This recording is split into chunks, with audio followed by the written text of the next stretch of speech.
What's up, Eric? What's up, buddy? Greetings. Are you putting up your left hand or your right My hand? left hand, right hand. Let's see. We had a whole thing about this before the show. Am I putting up my left hand or right hand? Yeah. Hey, Sarges. What's up, everybody? Welcome to the Contagion Effect Show. You. Greetings and salutations. Where we talk to our veterans and talk about mental health and what they're doing after their service. We get to talk to some pretty awesome people. So I'm telling you, you know what? I mean, I'm pretty impartial or partial. We have a pretty kick-ass show. Like, we booked some good people. We do. Oh, I said ass. Sorry. Right off the bat, not even 30 seconds in. Sorry, apologize. It's gonna be one of those things. You're good, Grandma buddy. Eva. You're good. Grandma You're Eva. good. What's up, two drunk dudes? What's up, happening, Donald? brother? I'm sure it's you, Donald. What's going on, sir? Oh man, what a week! How's your week, Mike? I get to 58 episodes in. How's your week, bud? How's your week? Oh, you actually care about me? I love you, and how's your week, bud? How's it been going? Thank you. How's the last 2 hours going? The last 2 hours has been fine. It was the couple hours before. Oh, even before that. So yeah.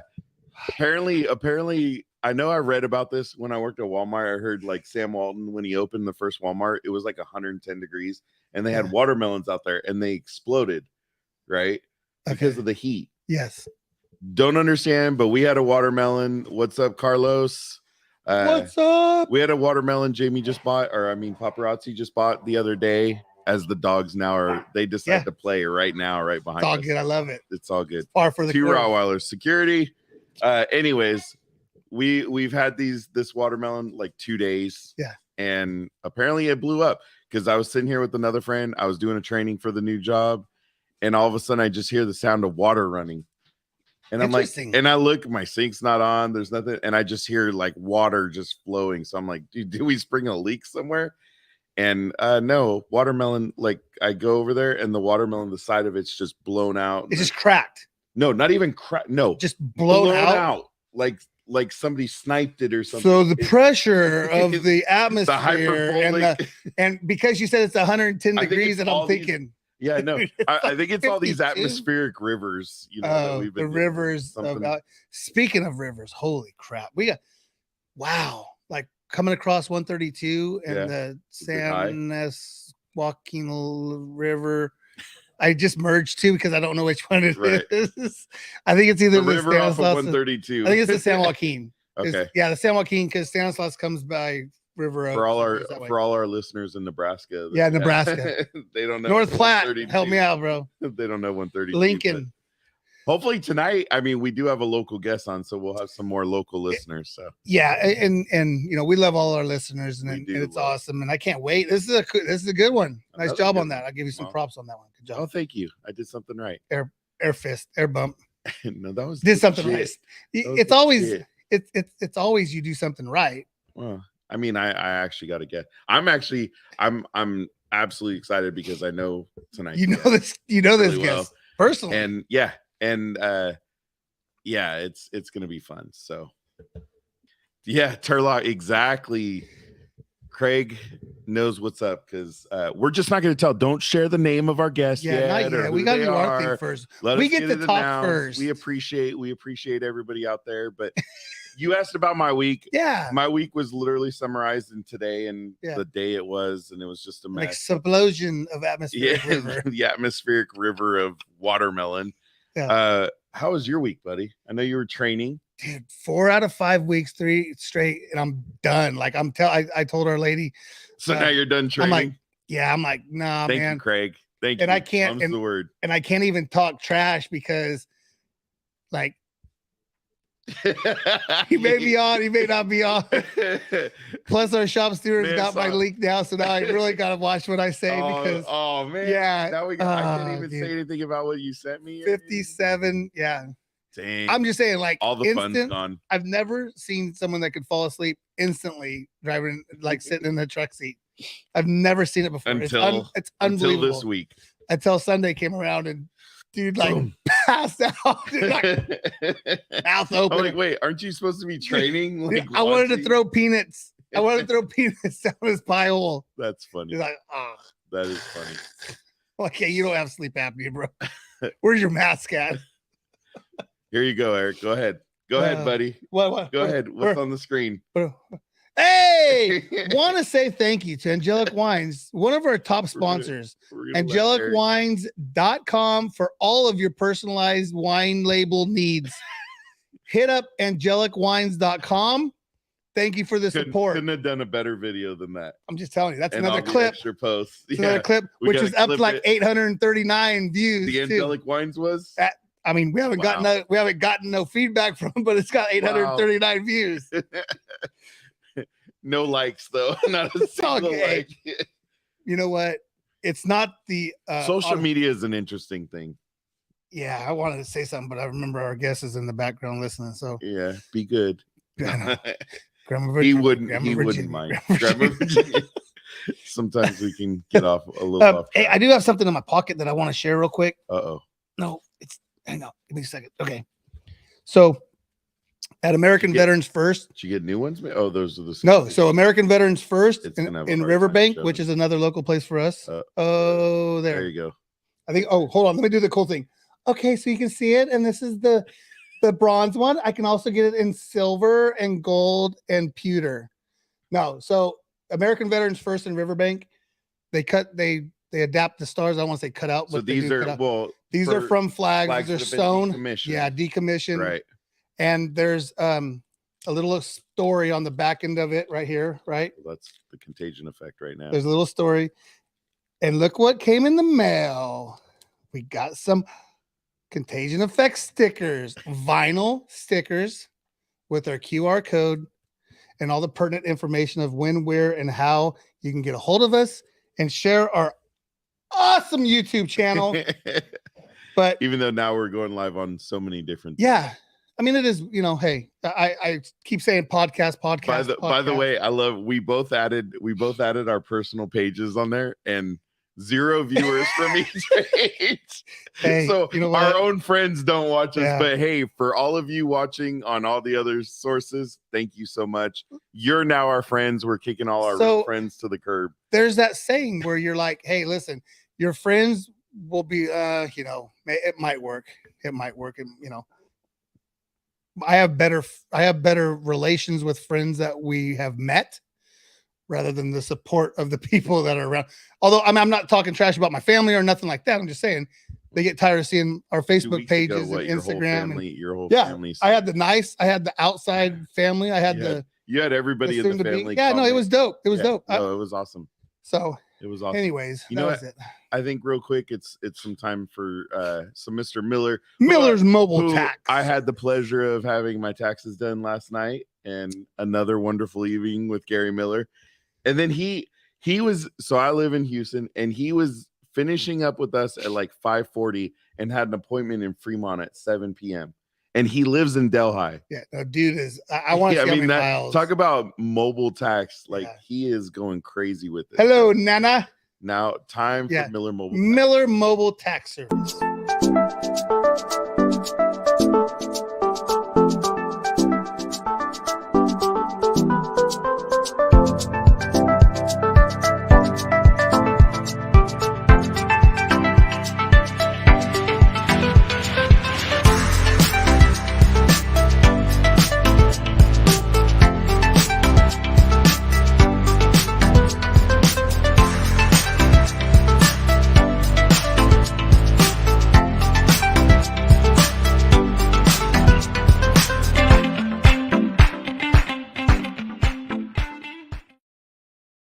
I always laugh. He has his actual phone number on there, and it's actually T who does all the scheduling, which is a different phone number.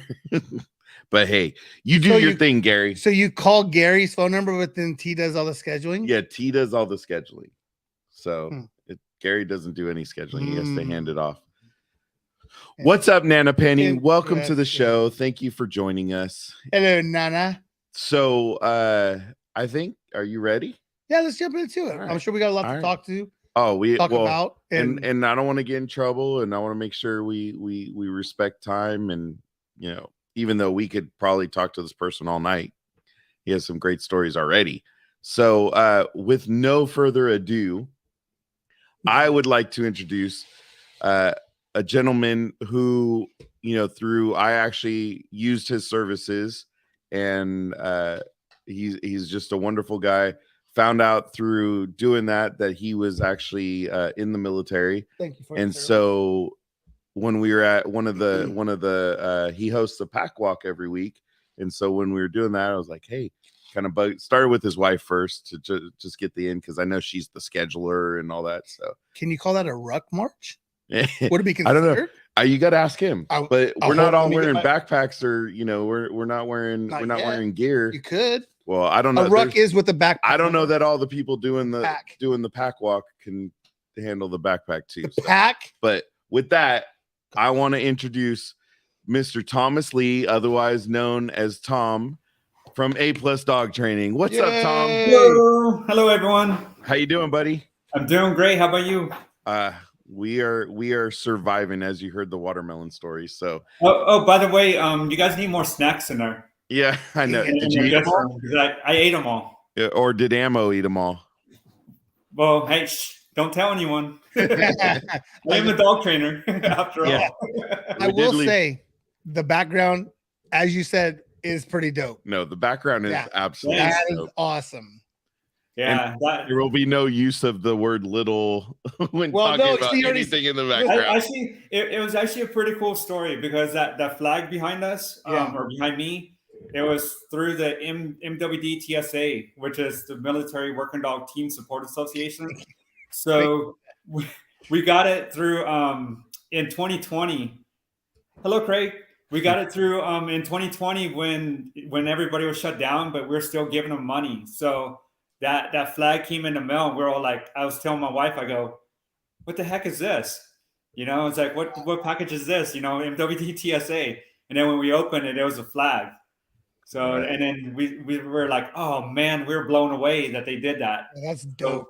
So we're all like, okay, we got to put it in a plaque, or, put it on the wall. Yeah. So two things, Tom. Mm-hmm. We got extra excited and got way ahead of ourselves. Yeah. So number one, Tonto, you'll have to listen to the recording at the beginning, because the watermelon story is interesting.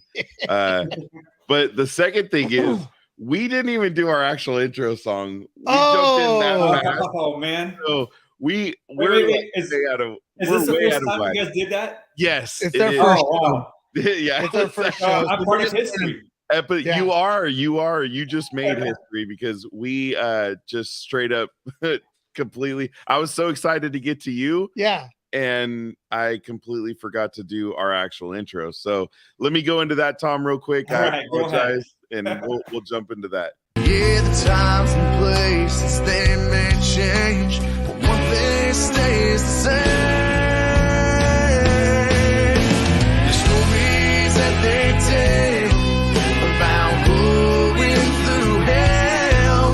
If you think they wouldn't do it all over again, well, you just don't know them. The memories that they own of the ones who didn't make it home, yeah, sure do miss them, but they keep them all living in the stories that they tell. You know what? We're just gonna, from now on, thank you, Tonto. Yes, it's our first show. We're just gonna do the intro anywhere in the show we want from now on. We'll just stop our guest randomly and say, hey, we're gonna do our intro now, 45 minutes in. We should do that. That should be a thing. So I'm going to be part of the trivia question, right? Yeah. What show was the first time that they forgot to put the introduction? Exactly. Yeah. What's the first show we didn't run? What is the contagion effect? So remember, episode 58, guys. Yeah. No, you said the name of the show, not the episode. So because we are Jeopardy. See, we could talk all day, but we'll get into it. Yeah. No. All right. So again, for those that just joined, Tonto, we are joined by Mr. Thomas Lee, otherwise known as Tom, who is part of A+ Dog Training, which we will talk about A+ a little bit later, because right now we want to learn a little more about Tom. And look at that, you already got dogs saying hi. Delamia says hi to Tom. So, hello, Delamia. There you go. Hello, Susan. Yeah, you gotta acknowledge the owner too. Yeah, exactly. I'm still working with them, so yeah. So okay, good.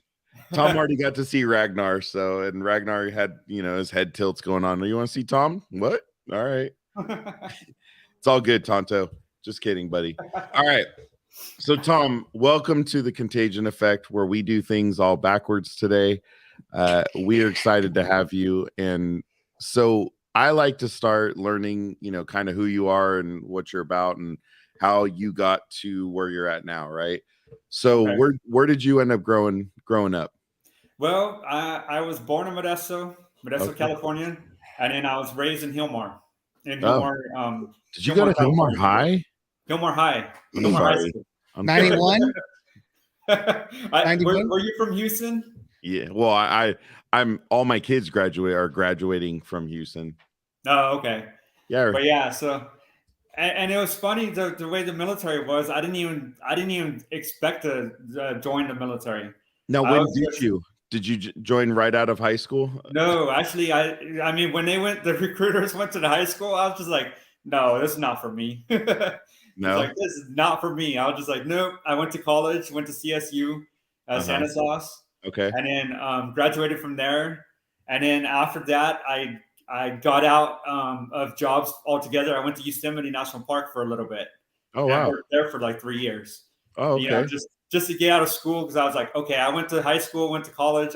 I'm done with school for a while. Don't really want to work a real job yet. Exactly. What did you do in Yosemite? What was that? What did you do in Yosemite? I worked at the grocery store at the Valley. The Valley store there, the grocery store. I guarantee you. So what year? So between 99 and 2011? Yeah.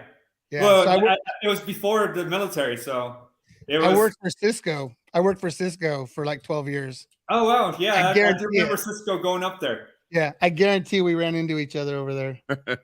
And I was there in 96 to 98.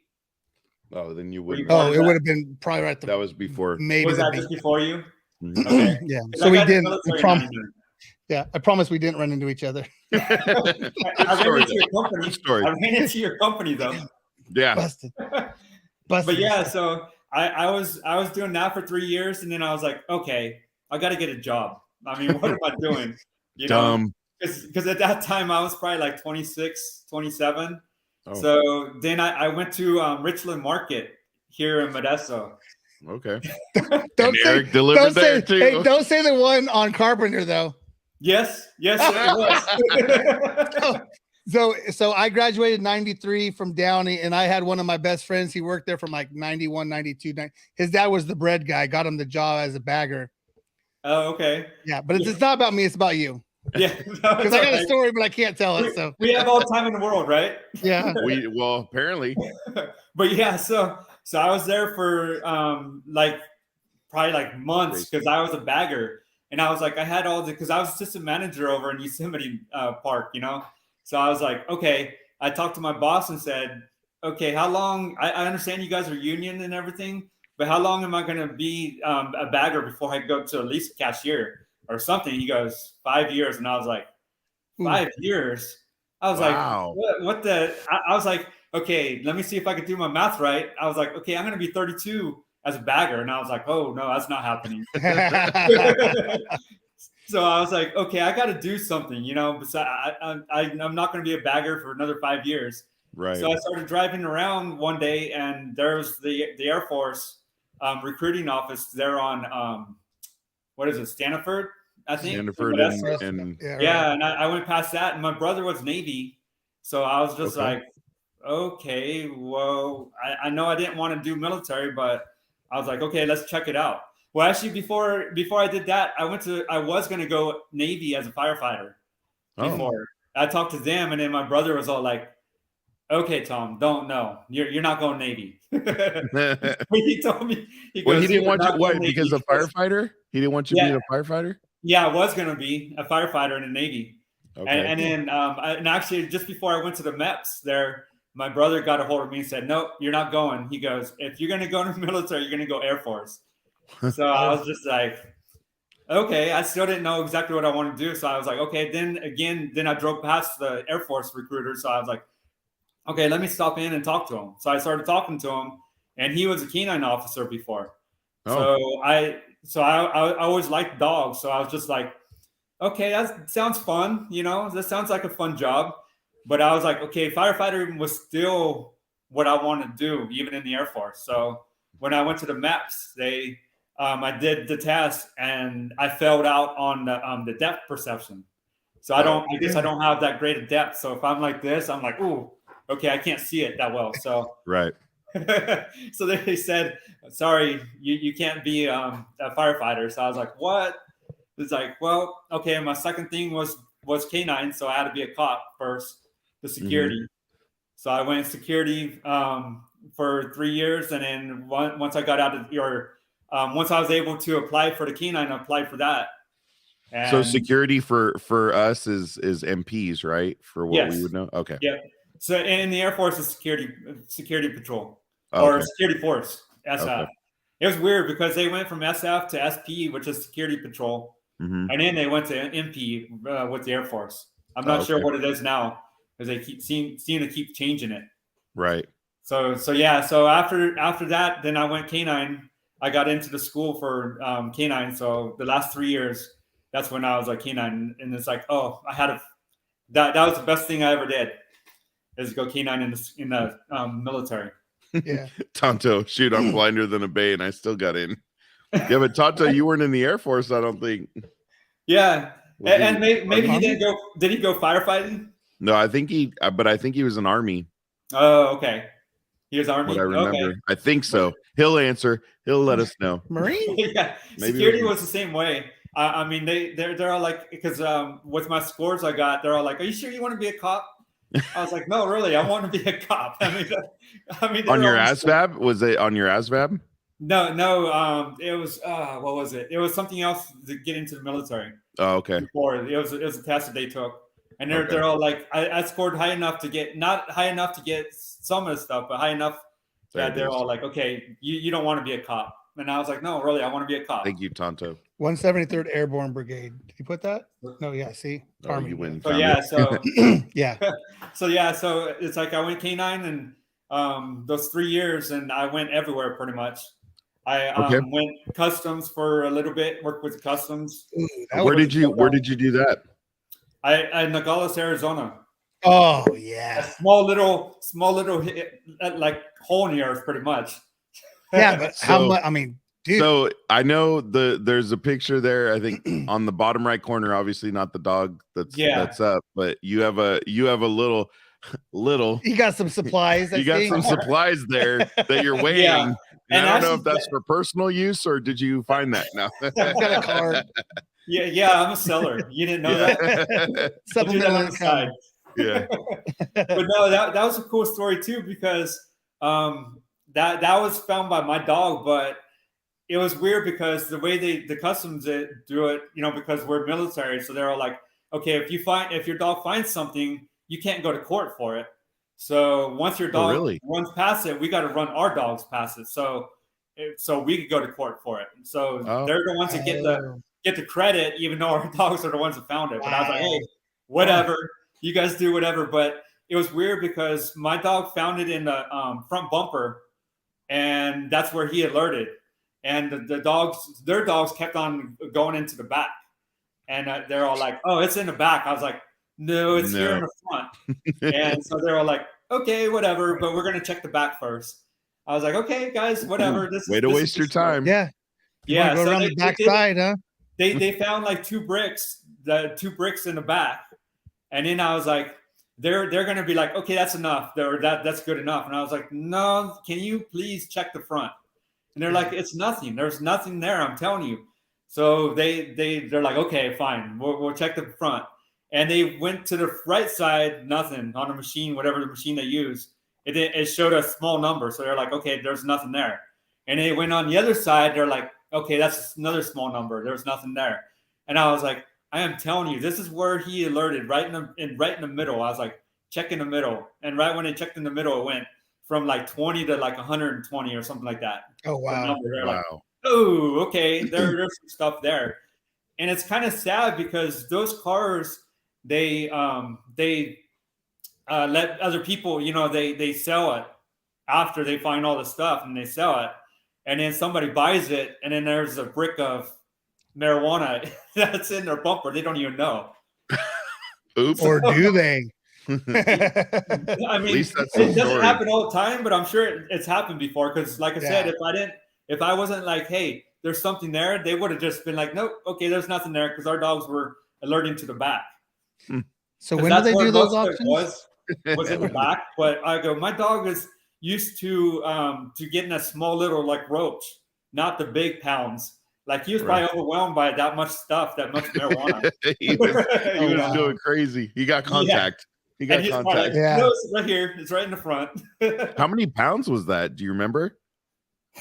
I'm going to say like 100 pounds. Wow. Damn. Something like that. And there's another one that I missed that some guy tried to get into the border, and it was on the roof, and the roof was sinking into his head. It was like this low. What? And he was just driving around like nothing was happening. You know, the guys were like, "No, go to the canines." They knew there's something was in there, and he was acting normal. Like, no problem. Like, nothing there to see. Just keep going. Yeah, and they found I think it was coke. They found 70 to 100 pounds of coke. It was on the roof, and it was just sinking to his head. Wow. Well, let's have some fun real quick and go through these pictures. I know that's a great story, but you told us the story, but this top left corner with your dog with his mouth wide open. I wish that we would have gave you the other picture too, because there was a picture just before him or before that one that he was just in a normal pose, like he was just looking at the person. And I told what happens with that dog. His name is Jackie. And whenever somebody takes a picture, has a camera in their hand, he goes crazy. He goes like, "Hey, I want to bite you." Like we always said that he thinks his soul is going to be taken out or something from the camera. But I could take it, but for some reason anybody but the handler cannot take it. And actually, before I go into that, we always, when we first get with the dog teams and we graduate to patrol to where we can take them out, we always had to take a picture of the dog. So I was trying to take a picture with the dog, and they had like one of those green canvases in the back, and the photographer was trying to take a picture of both of us, and he ripped up like 3 of them because he was trying to get to the camera. That's awesome. So on the 4th time, I go, "Okay, buddy, what you got to do is you got to like, here, I'm going to stand up a little bit," and he goes, "Okay, I'm gonna like stand way over there and push the button."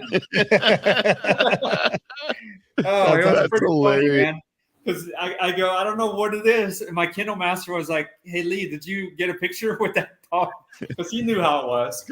And I go, "Yeah, he ruined like 4 or 5 papers behind me, you know, before we finally got a picture." He said, "No pictures, please." And then the picture that they took, it looks like he's ready to pounce again, but at least he wasn't like ready to bite him or anything. So he was like, "Okay, that's good enough." Yeah. But I love this picture because of seeing your face. Yeah. It was when I was in Iraq and the Marines like to fool around, because he was actually a pretty good dog to where if he wasn't at work, you could pet him.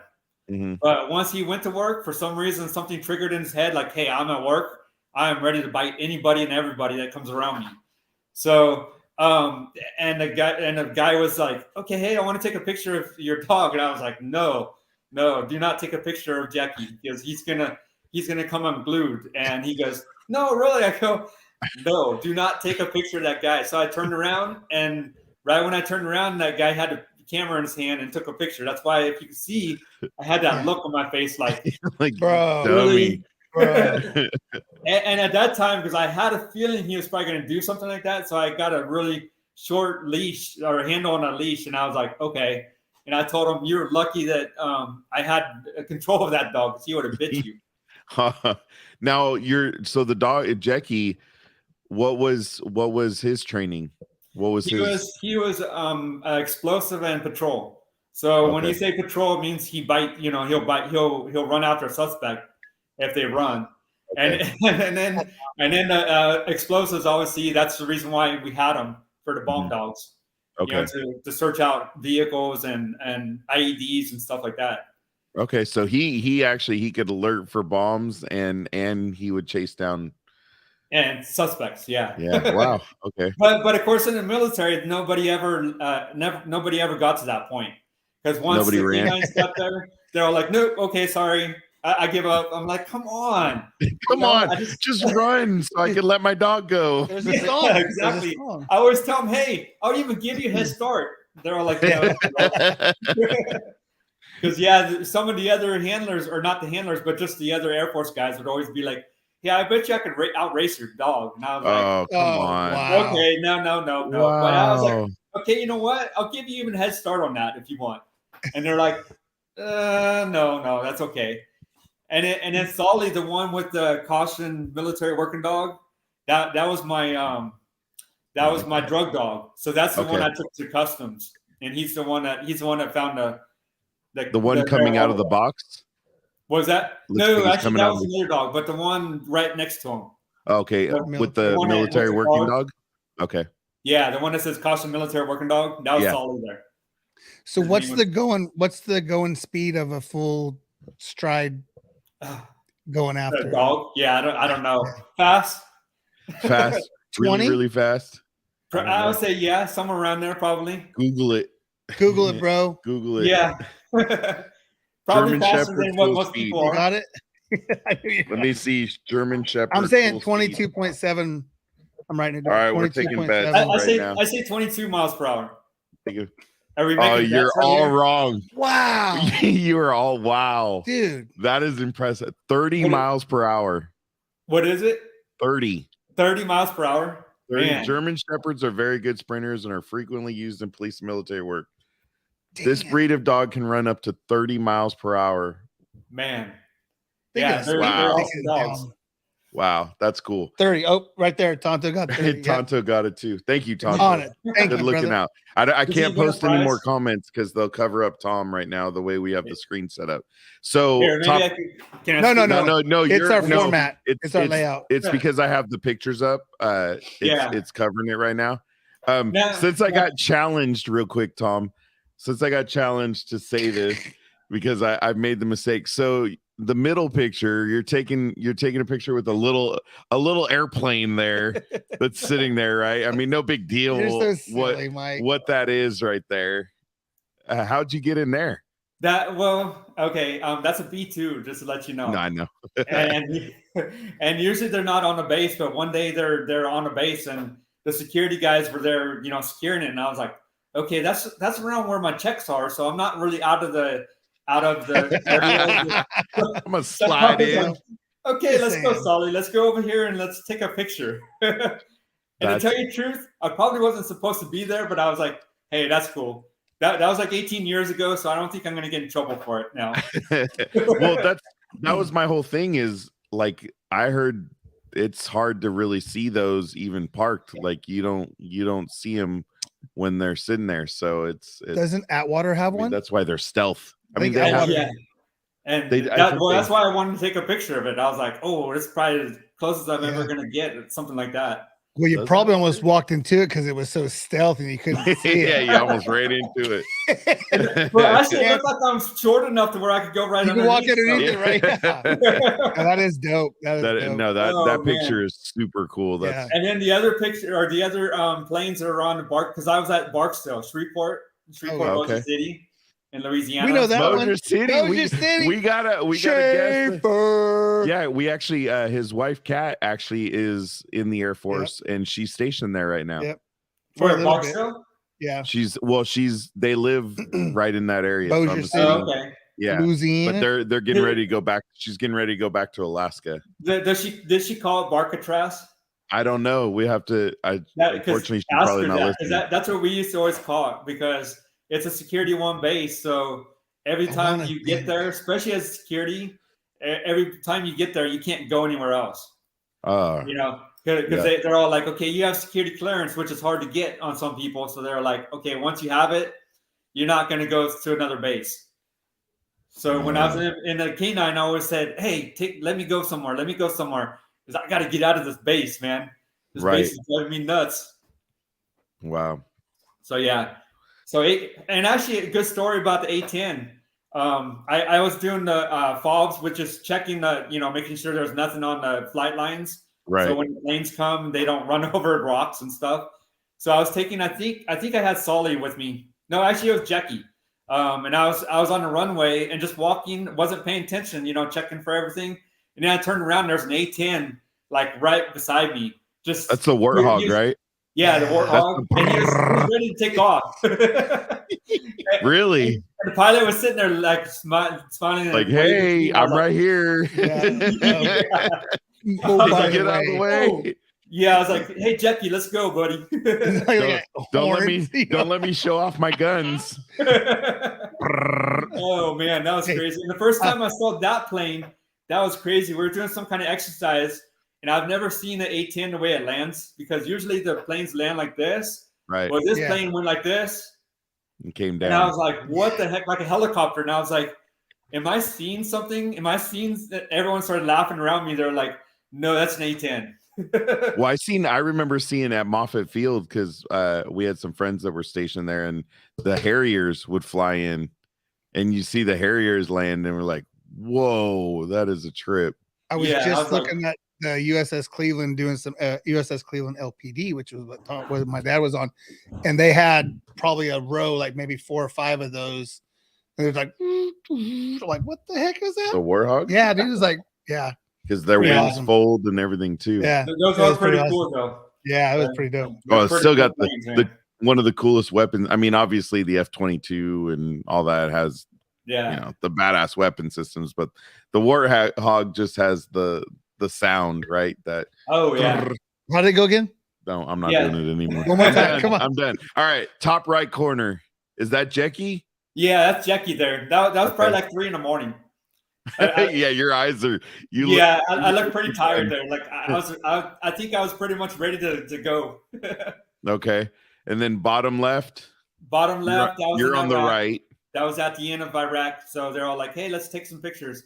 The guy on the far left, that was another handler, another canine handler.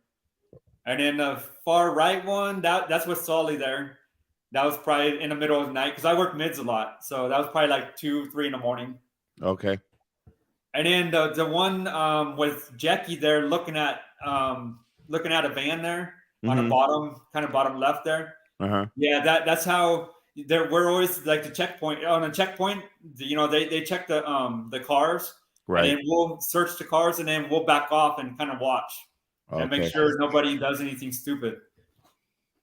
Nice. So because we're the ones that are going to protect, and of course, once they saw the dogs, the Iraqis are usually afraid of dogs anyways. Right. Really? Black ones. So they're all like, "Oh, okay. I do not want to get bit from one of those dogs." He said especially, well, because they're black ones. We'll leave it alone. Oh, man. Leave it alone. Actually, one of the stories on Iraq was when I was over there. I'm gonna close that. I would say there's probably like 50 Iraqis in a small little area that they weren't moving. They were like, all the Marines were telling them, "Hey, get out, get out. We got to get you guys to get out of here," because there was too many of them in one spot. So they weren't paying attention. So they're like, "Okay, Lee." And it's like, "I want you to take your dog and go right down the middle." And it was so cool, because when I wish that someone would have taken a video of it. When I went, everyone went. Parted the Red Sea. And they got out of there really quick. They're up here in Jaber. They do an emergency takeoff. Oh, that's probably in Alaska, right, Tonto? Yeah. And then he said, and it goes burp for the Warthog. Oh, so go ahead. The other plane that is B-52s. Those are pretty cool too. Yeah. Oh. Yeah. And man, I always say, hey, if you hear that, you better be ducking. You better be getting out of it. Well, they're so big and their wingspan. Well, have you seen on like right now, obviously there's a lot going on around us, right? But there's a video of the B-52s being escorted by like NATO jets, and the Russians are filming it. And then there's another video of some F-20. Dude, F-22s are so sick. But F-22s coming up on a Russian bomber because they were flying over the Baltic Sea. So the F-22s came up and they were flying next to some Russian fighter jets, which weren't MiGs or anything, but they were flying against, and I was just like, they don't even know how much damage those F-22s can do and how quickly they can do it. So yeah, it's crazy, man. But yeah, those B-52s are pretty cool. It's like when I got there in '99, they were all like, "Yeah, we're trying to retire it," and I was just like, "What do you mean?" They're like, "Oh, because I think it was like 40, 50 years. You know, I think it was in the 50s when it first came out, if I remember right." So they're all like, they're still trying to, and to this day, they're still trying to retire it, but they're all like, we're going to only retire it when we can find a plane that's better. And I'm like, and it's still here. Yeah, and that's the video, because we had apparently 2 B-52s doing just some runs the other day, and it caused a big stir. So they're obviously out there. Because actually in 01, when that hit, when they got us, the B-52s from our place were actually going over there and bombing Iraq a lot. So it was crazy, because you see bombs on it, they'd be leaving, they'd be like, okay, they're going somewhere, and by that night you come back and it's empty. There's no more bombs on it. That's crazy. Because most of them came from Barksdale. Wow. Most of those planes and they flew, and that's what's crazy is they fly all the way there, and that's just insane. And it's so high. They fly so high. That's why I'm saying, if you hear them, that means you're too close. Yeah. Yeah, that's exactly it. Yeah, Tonto. I imagine right now you're seeing more of Alaska. Oh, there you go. That's the B2, isn't it? Yeah. That's the B2. Yeah. That's what they have. That's all right, Ruck it up. It's all right, Scott. You can be late to the party, buddy. We'll introduce you to Tom right here. All right, Tom. Hello. So how long were you out of country? When I first went to Iran, that was before I was there probably 5 months.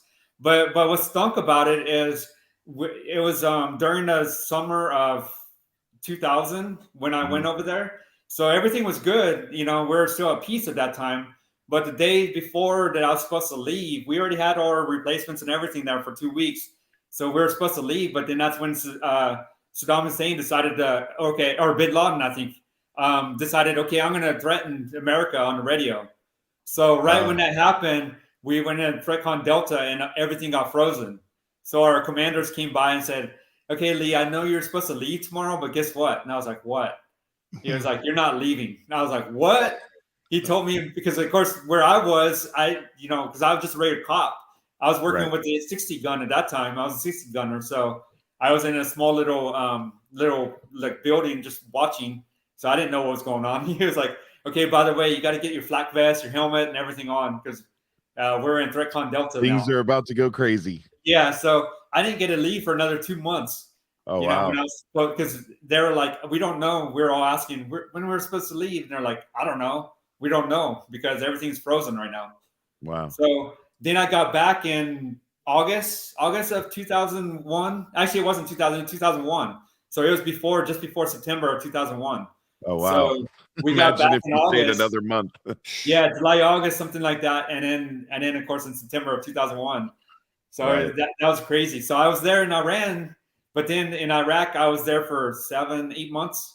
Wow. From April of 04 to November. And so was that Jackie with you the whole time? Yeah. And he stayed with me the whole time. Okay. And then Sully was who you had in Arizona, and yeah, in Arizona. He and then I went on some. Oh, actually, no, I had Jackie on some of the with the president and everything. President. Working with the president and the Secret Service. You're just skipping right by that story, dude, huh, Tom? I mean, we were with the president. No big deal. Like, I never got to meet the president though. I was at his ranch. It was Mr. Bush, I think, if I remember right. And so I never got to be there. I never got to meet, because everyone's always like, did you meet his daughter? Or did you meet this person? No, we never saw anybody. All I saw was Secret Service. And we took our bomb dogs, and just searched sniffed the car and everything to make sure there was no bombs going onto his ranch. So it was still pretty cool though. No big deal though, Tom. No big deal. Yeah, just blaze over it. Remember, we're civilians. I drive a truck for a living. Okay, so like, I need stories. You know, I need stories. We need to live through other people once in a while. Why do you think we started this thing? Yeah. So, what other stories? No, I'm just kidding. No, I do want to, because I told Eric the story you shared with me, and then he made the comment, I'm sure he'll tell it better. Oh, yeah. I want to hear about. So you were doing like clearing out a village or something. And okay, you were clearing through the doors. When I went to my second base on Iraq, because I was first at kind of by the airport. There was a base over there. And then there was another one that I went to later, a couple months later, and it only had 50 people, but the cool 50 like Marines there. The cool thing about it is I got to go on missions with them. So we had like two Air Force canine dogs there. So one would stay at the place just in case something happened, and the other one would go out on a mission. So one of the missions was we went into the little town that was over there, and we were making sure everybody had their paperwork and everything. So they were starting to kick down some doors. And so I've never been able to do that as an Air Force person, you know? Yeah. I wasn't like with the Marines. Yes, I was attached with the Marines there, but I didn't get to do all that cool stuff when I was on the Air Force base. So I told him, hey, let me kick this door down. He was like, okay. So I kicked the door down. Of course, it took me 2 times. I think the first You didn't tell that the first time. Hey, I was leaving some stuff out, you know? Yeah. I'm going to say it. Nothing happened. I was like, okay, I got to kick it a little harder. So I'm going to say it. Really kicked the doors down. But the way I kicked it, I went off to the side, and then Jackie was right in the middle. So, but it wasn't like someone's house or anything. It was actually like a store. So there was probably like 2 or 3 Iraqis there, you know, because they were working at their store. Yeah. Right. And then they turned around because they heard the commotion. They turned around and they just saw Jackie sitting there staring at them. Staring at the door that just got kicked down. Hey, how you doing? Jackie's like, delivery for what's you. up, guys? Yeah. Just checking me out, making sure it's all good. I did So that. could you imagine doing that, being in a room or something, and all of a sudden someone kicks your door down and the first thing you see is a dog? Yeah. Oh, that's awesome. A big old German Shepherd standing there like, what you doing? That is hilarious. So I was like, hey, sorry, sir. That's great. Leave it to the Air Force guy to kick in the door at the store, right? Yeah, exactly. Oh, man. It was funny. It was pretty cool. That's awesome. And then, great. And then, because the Air Force, we got all the fun toys and everything at first. You know, when they brought in the M4s, which is like an M16 but smaller and had a scope. So they're all like, "Hey, Lee, you're gonna take that to Iraq." I was like, "Okay," because I want you guys to test it over there. So man, all the Marines, because we were attached with the Marines there while we were there, and the Marines were all like, "Oh my gosh, this is the M4. I've never seen one of these. Let me try it out," because we got to go fire it every once in a while, you know, just to make sure we're still good. Right. So they had a 60 gun, and I was like, "Okay, you could fire the M4 if I get to fire the M60," and they're all like, "You can't fire the M60." I was like, "Dude, I was the M60 for like 3 years before I went K9. You know, I was only like 5'6", so they're probably like, okay, no, you wouldn't be able to carry that thing." so I got to shoot it a few times. They're like, "Oh, okay, never mind. You've been a 60 gunner." That's awesome. You're like, it's pretty cool. Yeah. And actually, before all that, to tell you the story about that, it was the 60 gun. It was funny because when I was in tech school, they're all like, "Okay, you're going to fire that. You're going to fire this. You're going to fire that." And it seemed like they all got the smallest people. And they're all like, "Okay, you're going to fire the 60 gun." I was like, "Dude, that probably outweighs me." You know, it's like, I was like, "Are you kidding me?" They're like, figure it out. Yeah. M60. I mean, I don't know if you ever seen it. You remember Rambo, the one that he was all like firing it from the end like that? If I remember right, that was an M60. Of course, you can't fire it with one arm like that. That's all movie magic there. What? Oh, I'm sorry. Now it's ruined for you, Eric. But yeah, so that was the M60. It was pretty cool because I was just like, man, I can't believe I'm firing this M60. You know, for 3 years, I got to do all that stuff with that. That's awesome. That is. But I was like, are you kidding me? I'm probably like 110 pounds, and the M60 is probably like 50, 60 pounds, you know, with all this stuff. And I was like, I'm gonna have to carry all this stuff because you had the gun plus the ammo. The ammo had like probably like 800 to 1,000 rounds, and that's heavy itself. Exactly. With your flak vest plus your backpack in the back, I was just like, dude, you're killing me. Hey, I've seen you run on our walks. You're in shape. You're good. And then my 60 gunner, the assistant 60 gunner was smaller than me, and I was like, and they're supposed to carry like half of the bullets plus the extra the belts and everything on it, and I was just like, oh my gosh, okay, I'm gonna have to carry it all. The two smallest guys. That's great. That is. But it was pretty cool though. It was still a fun gun to shoot. Actually, it sounds like it. Something that's gonna literally take you out. So I got the cool stuff. Right. And go ahead. Well, I don't want to. Do you have? No, I wanted to ask. So one of the things I'm interested in. So what happens to like you come back home? What happens to Jackie? Does Jackie? I was going to ask. Yeah. What happened to? Yeah. Jackie is part of the base. So he belonged to the Barksdale Air Force Base there. Oh, wow. Okay. And when I got done, when I got back in 04, I was ready to get out in 05. Okay. So unfortunately, at that time, he stayed back while I went, got into the civilian world. Mm-hmm. But it was the funny thing on that. Well, it wasn't really funny. Well, it was because usually they stay at the base. Right. We keep them at the base and then we go home, and then when we come back, we get the dog and then go to work and everything.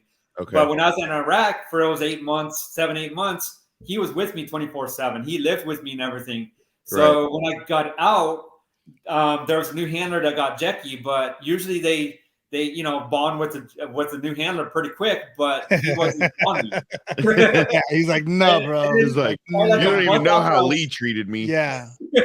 When a month after I got out, my kennel master called, and I was like, okay, why is he calling me? I've been out for like a month or two. I was like, is he trying to get me back? I was thinking, and he goes, Lee, it's like, what's going on with Jackie? He's not bonding with the handler like he usually does. And I was like, what do you mean, sir? He was like, yeah, I mean, he's been with the handler for like a month or so, and he still doesn't have that bond like he did with you. And I was like, well, sir, he was attached with me. He was with me 24/7 for 7-8 months. Yeah. Before I got out. And that usually doesn't happen like that, because like I said, they usually stay back at the kennel. You go home to your apartment or wherever you stay at the house. Then you go back and you get the dog and everything else. So, and he was like, oh yeah, then you think of that.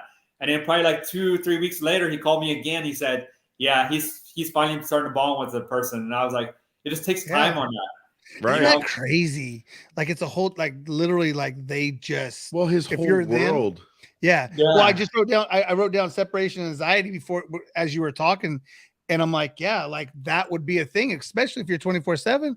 And I was thinking, do they give you that option to, I guess, buy the dog? Well, at that time, unfortunately, in 05, no.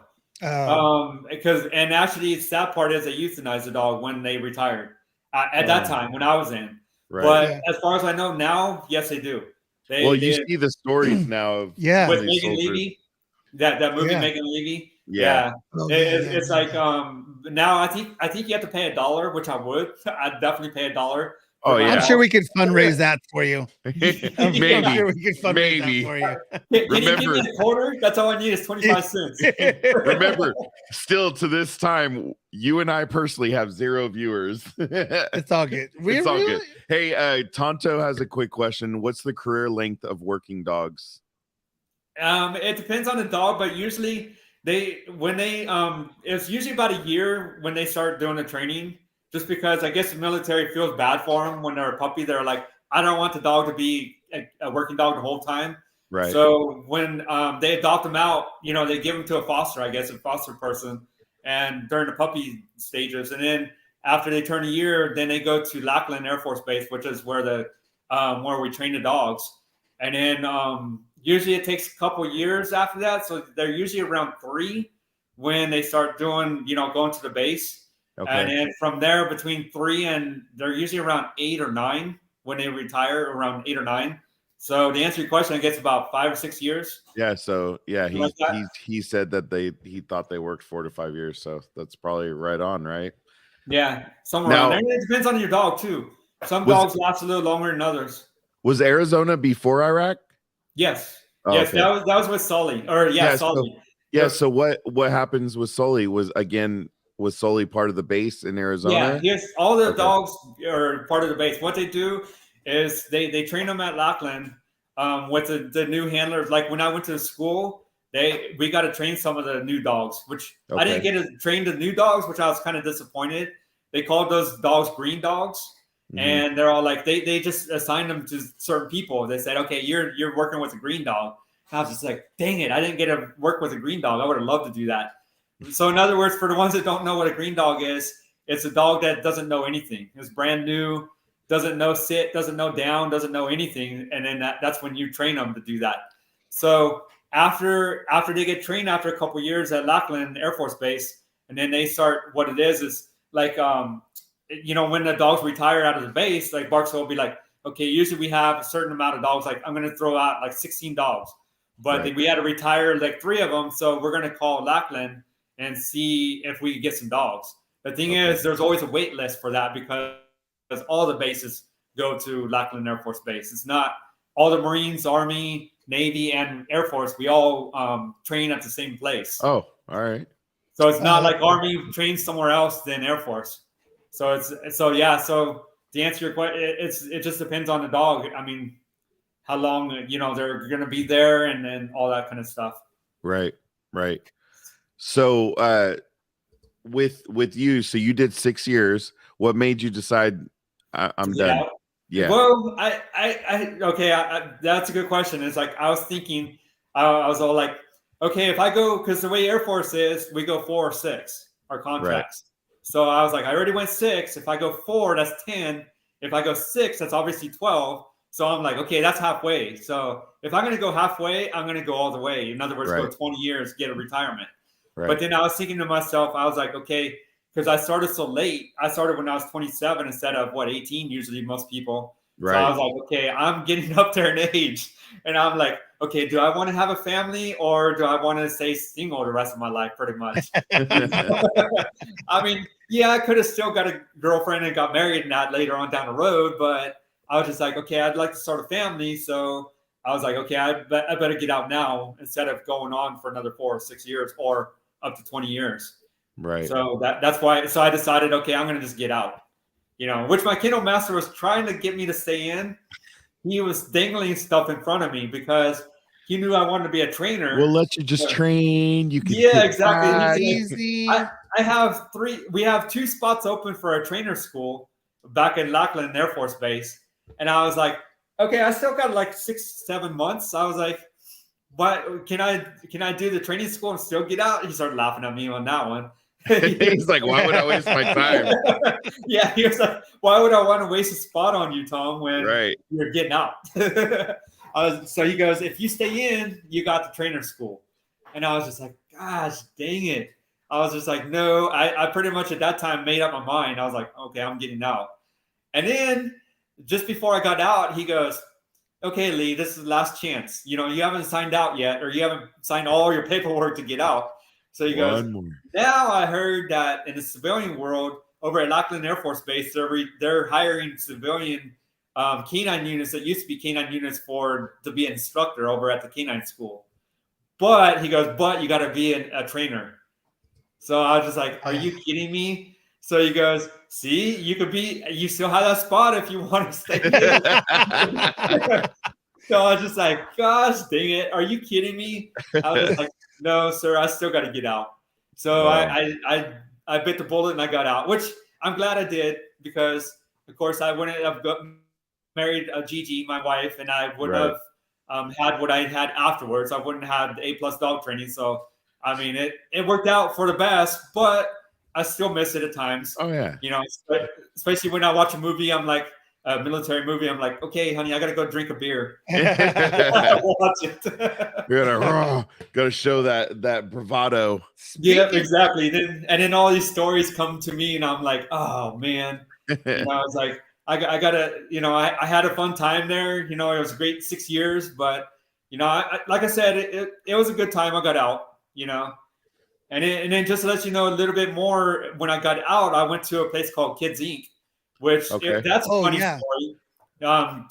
Just to let you know what Kids Inc. means: contradiction, interdiction, and detection services. So we took the drug dogs into schools like the high schools and junior highs and searched for alcohol, gunpowder, and drugs in schools around California. Around California. Was that California?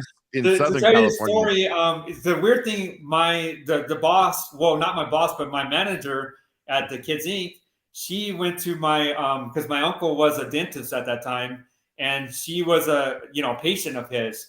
So just one day, out of the blue, I mean, this is pretty much God's thing, I'm always about God and everything. Oh yeah. But all this stuff that I've been going through the last probably 20 years is all about the plan, his plan. But because it was so weird, because she was one day just over there and she was talking to my uncle saying, yeah, we're looking for canine handlers, because it was during the summertime and they always hire the handlers during the summer for the school season. So he was like, that's weird, because one of my nephews is getting out and he's getting out of the canine or Air Force as a canine officer. And she was like, oh, okay. So why don't you have, when he gets out, why don't you have him give us, his resume and everything. And then from there it went, and there actually my boss was telling me he's never hired a military person ever. Because he goes, oh, wow. Most of you guys always have a closed mind. You guys are like way up here in a pedestal. You think everything, you think you're so cool and everything's good. You don't take, especially those Air Force guys. They're all uppity anyways. I mean, sheesh.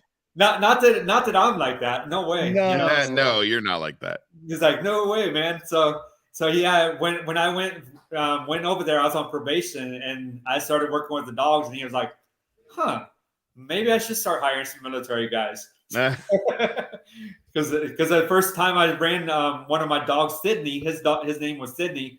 I saw the alert and I was like, alert. And he was like, man, really? And he was like, where? And I pointed right where the locker was. And he was like, he opened it up and there it was. And he was just like, man, okay, you're ready for it. I was like, sir, am I out of the probation now? I'm ready to go. So that I worked there for 5 years, worked as a handler and then worked as a trainer for a little bit too. So that's where you kind of got your training chops from? No, both. Actually, Kids Inc. pretty much taught me to go from here down here. Because in other words, up here when I was in K9 as a military, anybody that's in the military will know what I'm talking about. Like you yell at people and you get mad and everything else is like, oh my gosh, I can't believe you did that. So when I got out of the military, I was still kind of like that, the edge, I guess my edge was up there. So being in a Kids Inc., when you went to schools and worked with parents and worked with kids, especially junior high kids, you can't act like that. Well, you gotta have a little, I would lose it. And I wasn't in the military. I'd be like, oh, you kids are driving me crazy. Yeah. Oh, you have to. Oh, yeah. I do that now. Yeah, no. I mean, so it's literally they don't have to be kids. That person there. So yeah. So as a training, I think the military helped me with that because even though the dog was already trained, we kept up the training. Like make sure the dog sits, make sure the dog downs, make sure the dog sniffs the right stuff. So we had all that foundation. But like I said, Kids Inc. helped me with calming me down and being like, okay, now you're no longer military, you're no longer in the Air Force, so you can't yell at people, especially again being around parents and kids, and then and principals and administrators and everything. So I'm like, okay, it really within that first month, I was like, okay, I gotta snap out of it, which wasn't easy at first, but it did help. So and it was a fun time. So Kids Inc. and we just had your Facebook on there for A+ Dog Training. Does A+ Dog Training get started right after Kids Inc. or do we still have something in between? Not right away. I got out of dog business altogether. I was kind of I don't know. I guess you call it burned out, a little bit because working Kids Inc. and I was just like, don't want to talk about that. But there's things that went on in Kids Inc. that I was just like, okay, I got to get out of here. I went to a security company here in Turlock, and worked there for and they pretty much anybody that has a pulse will get hired on that. So I was with the security. So I worked there for, I would say, about 7-8 months. And I was like, I told Gigi, I go, I am so bored.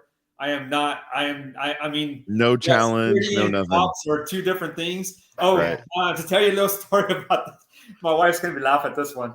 When I was working security, it was over in Modesto, the train tracks, because I worked mids again over there. And every so often, unfortunately, trains run over cars. And because they decided, okay, I'm going to be drunk and I'm going to get stuck on a train track. Right. And one of the nice. I know. Like, is this over at the Amtrak? No, actually, it wasn't an Amtrak. It was a regular train, I think, as far as I know. Oh, okay. It wasn't an Amtrak. No. Okay. So I went over there and you could see, I mean, that car was messed up. I mean, it was all, the train was there, stopped. And he was all like freaking out, of course, because he was like, oh, what's going on?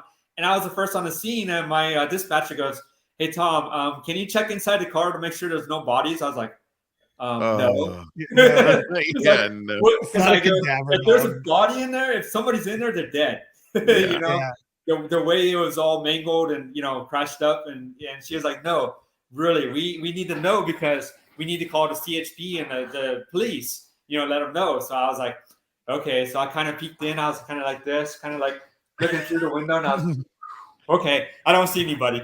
There's nobody there. But then the cops came over there, after probably like, I don't know, 10, 15 minutes. That was when they were pretty fast at that time. When they still hit their budgets. But now they're pretty fast at that time. So they were over there. So I was like, when they came up, they go, okay, I got this. And I go, okay, you guys got this? I'm out. I'm out. Really, is the security guard asking me if I got this? Yeah. He looked at me like, gave me that look. And I was just like, I don't know why I just asked this. Yeah, you got this.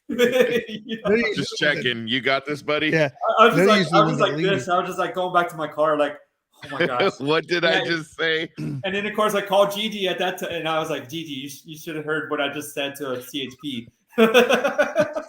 Like, he doesn't know. And it was a CHP call. Like, it's not Modesto PD, it's CHP. Yeah, I think if I remember right, because it was out in the country out there. So I think it was CHP out in Modesto out there. And but normally, once a tow truck gets on. If his looks could kill, I would have been dead. That's awesome. Tell you the truth, I don't blame him because I would have been like, really? A security guard is asking me if I got this? Right. Like I have anything to do with any of the stuff over there. It's like, man.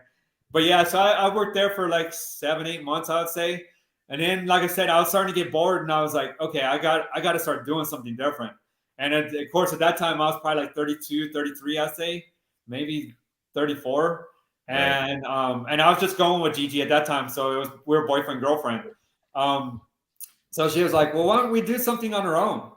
Because she knew I wanted to get back into the dog world again.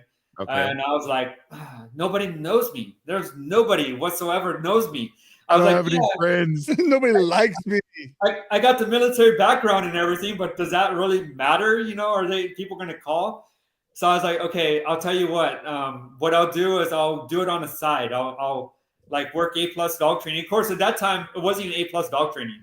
This was in 2011 before I even got a license and everything to have a business. So I was all like, okay, I'm going to do it on the side. You know how those flyers, you have a flyer that has your name tag on it?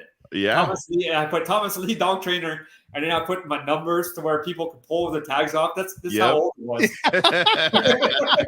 So, room for rent, and I'll train your dog. Yeah, exactly. I went around my number off. Pets and everything. I even went to the dog parks and put it on because they have bulletin boards sometimes. Right. That's awesome. A flyer on there. So I was like, okay, we're gonna see if this works, So I started in January 2011. I started it, and then I some of my friends started calling me and said, "Hey, you're trying to get into dog world, so hey, let's see how you are as a dog trainer." So I got hired by a couple of my friends. At that time, I was really cheap. I mean, oh my gosh, still can't believe I was that cheap when I look back. And are you saying you're Don't expensive say, now? Don't say Are you what saying you're expensive now? Don't say No, I'm not going to say how. but He is fairly priced. yeah, I was really, really, really cheap. In fact, one of the people that called me said I was so cheap that he almost wasn't going to go to me. He goes, Oh wow! wow. The only reason Wow. why he hired me was because he knew somebody that I worked for, and he was like, okay. And he goes, Tom, you need to hire, or you need to raise your prices. And You I gotta was look like, a little more legitimate. yeah, but at that time I was still this is a hobby for me. So like I said, I was still working Prime Tech, the security company there. And they're all like, and I was just working on weekends. Look at Craig. Craig wants a refund. He wants the difference. His parents paid less. Okay, Craig. Sorry. I got you, Craig. We got you. Oh, man. That out to Craig. Yeah, I'm gonna have to have a little talk with him. Yeah. He's gonna be like, "Oh, he's man." probably a lifetime. He's probably a lifetimer too. But yeah, so like I said, in around September time, I started getting more calls, and I was just like, I told Gigi, I go, you know what? I think I can do this as a business, even though I'm still new at it. So January 2012 is when I first started, and I was like, okay, I got to get rid of his name, Thomas Lee Dog Trainer. You know, who's gonna go to Thomas Lee Dog Trainer? Thomas Lee. Yeah, like I'm all important, Thomas Lee. Yeah. Yeah, so I started calling all my friends and texting everybody and saying, hey, I'm looking for a new name for my dog training business. And we were throwing out probably like 20, 30 different names. And my dad was a teacher for 36 years in Hillmar High. And Gigi was a teacher at that time for 15 years before she got out. Oh. So she was all like, well, you're all about school, and you're actually a teacher now, besides not with 30 people, you're with what, one or two or, 4 or 5 people teaching everybody. Yeah. So they're all like, so she was like, well, why don't we name it A+ Dog Training? And I was like, okay. And at that time, it was good because the Yellow Pages were there and everything. In the early 90s or early 2000s. Yeah, you're going to be at the top of the list. Yeah. Yeah, exactly. People were like, hey, that's a good name, A+. You're right on top, on the Yellow Pages. Yeah, what I was thinking was until A+. No, A+. Well, actually, if you would have put one A+, then he probably would have been everything. Yeah. The numbers and everything. The number, because the number goes first and all that. So. And then Gigi and I were always messing with each other. We're always like, oh, that was a B- today. We should be B- dog training. That is great. You probably get graded down. It sounds bad as a B-, Right. B- dog training. We're almost there, but not quite. we're just average. Someday we'll be good. Well, and the funny thing is, yeah, I know, Scotty, right? I know, dude. I know these damn green screens, bro. Yeah, whatever. Anyways, so we had the opportunity, and that's how we met Tom. Is we have our dog, and I actually want to show you something, Tom. And you found maybe he's been looking the whole show. Maybe Gigi's around to see this too, because I'm sure she's watching. I'm sure she's the one that posted it. But let me share. I want to share this. Look at that! Oh, look right. He doesn't look like that anymore. So for those of you that hear security, that's our male Ragnar. Was that in like 2015, 2016? No, he's only 2 years old. No, he's only like 2.5 years old. So that's a quarter of the size he is now. Oh yeah, I know. I mean, he's even smaller than Lagatha right there. So so Ragnar, his goals of mastering obedience commands and becoming a great social dog around dogs and humans. Welcome to our pack, Ragnar. So the funny thing is, and I do have to talk to the fact that I feel like Tom doesn't train dogs. Actually, I feel like Tom actually trains people. Yep. Right. Yep. We're the ones getting trained. Well, yeah. And I love my wife, and good thing she's not listening right now, so I can get away with this. But one of the problems we had with Ragnar was jumping on people, and the minute Tom would walk in, Ragnar loves Tom. Like even before the show, we had Ragnar up here, and we say his name, and his head tilts, and one of our thing, and my wife is kind of, she wants to embrace the dogs, right? She wants to love the dogs. She wants them to be part of the family. The only problem is, like, my mom's 5 foot tall, 4'11", sorry, and 70 something years old. Wow, you did. You took it away. And Ragnar, if he hits her, he's gonna. I mean, now he's over 100 pounds. He's gonna blow her right over. So, I wanted to make the point, like, Tom's not just a dog trainer; he's actually a people trainer. Unfortunately, yeah. I remember. I'm not gonna say who it is because I don't want someone to get in trouble. I don't want to. I don't want to get in trouble. No, we don't want you in trouble. So, I remember when I went over to the house the first time and the dog was barking. And then after like 30 minutes of barking, it's like, and then I didn't want to say anything because the first time I met the person, and then all of a sudden the person was like, okay, quiet, after like 30 minutes, and the dog was like, and that's, I always where were you 30 minutes ago with that? I always tell people, it's like, you gotta say, stop, it's like, no bark, let them know, because if you don't say anything, it's almost like saying, hey, it's okay to bark at the person. Right. So I'm always telling the person, it's like, hey, you gotta, because we're more of a balanced dog training. Right. Some of these dog trainers around here are more like this, all praise and no discipline. They're all like, oh, I don't want to say no to my dog because I don't want to hurt my dog's feelings. I've heard that from some people. Wow. And trainers, but it's not the people, it's the trainers say that. Yeah, no, it's the trainer. That's the sad part. And I go, no, you got to, you don't want to punish your dog, but you got to let your dog know, it's like, hey, no, it's like a kid. It's like if you let your kids do anything, we don't have kids, but if we let our kids do whatever they wanted, it's like, oh man, good luck as they become teenagers. You do have a wall of kids behind you. Yeah, you do. Yeah, and we'll talk about that. But Taylor actually mentioned you got a side hustle there, A+ dating service. Train the boyfriends and girlfriends. Yeah, you are right. It does sound bad, but hey, in theory, you make so much. That's funny, Peggy, because I've heard that before. Hey, do you train kids, or can you train my husband, or can you train my wife? Craig, there you go. Teaching so you can help train young men. There you go. Except for never mind. I believe that's I'll say it. I believe that's yeah. No, don't say it. Yeah. We're gonna leave that whole We appreciate I've been the comment, so good today, so we got to stay on the good side of everybody. But that's so funny. It's like you're training people, and a lot of dog trainers, if you ask them, especially around here, they're all like, "Oh, I don't like people," and I'm like, I look at them like, "You're in the wrong business," But a lot of those trainers are the ones that do board and train. In other words, they take the dog home with them.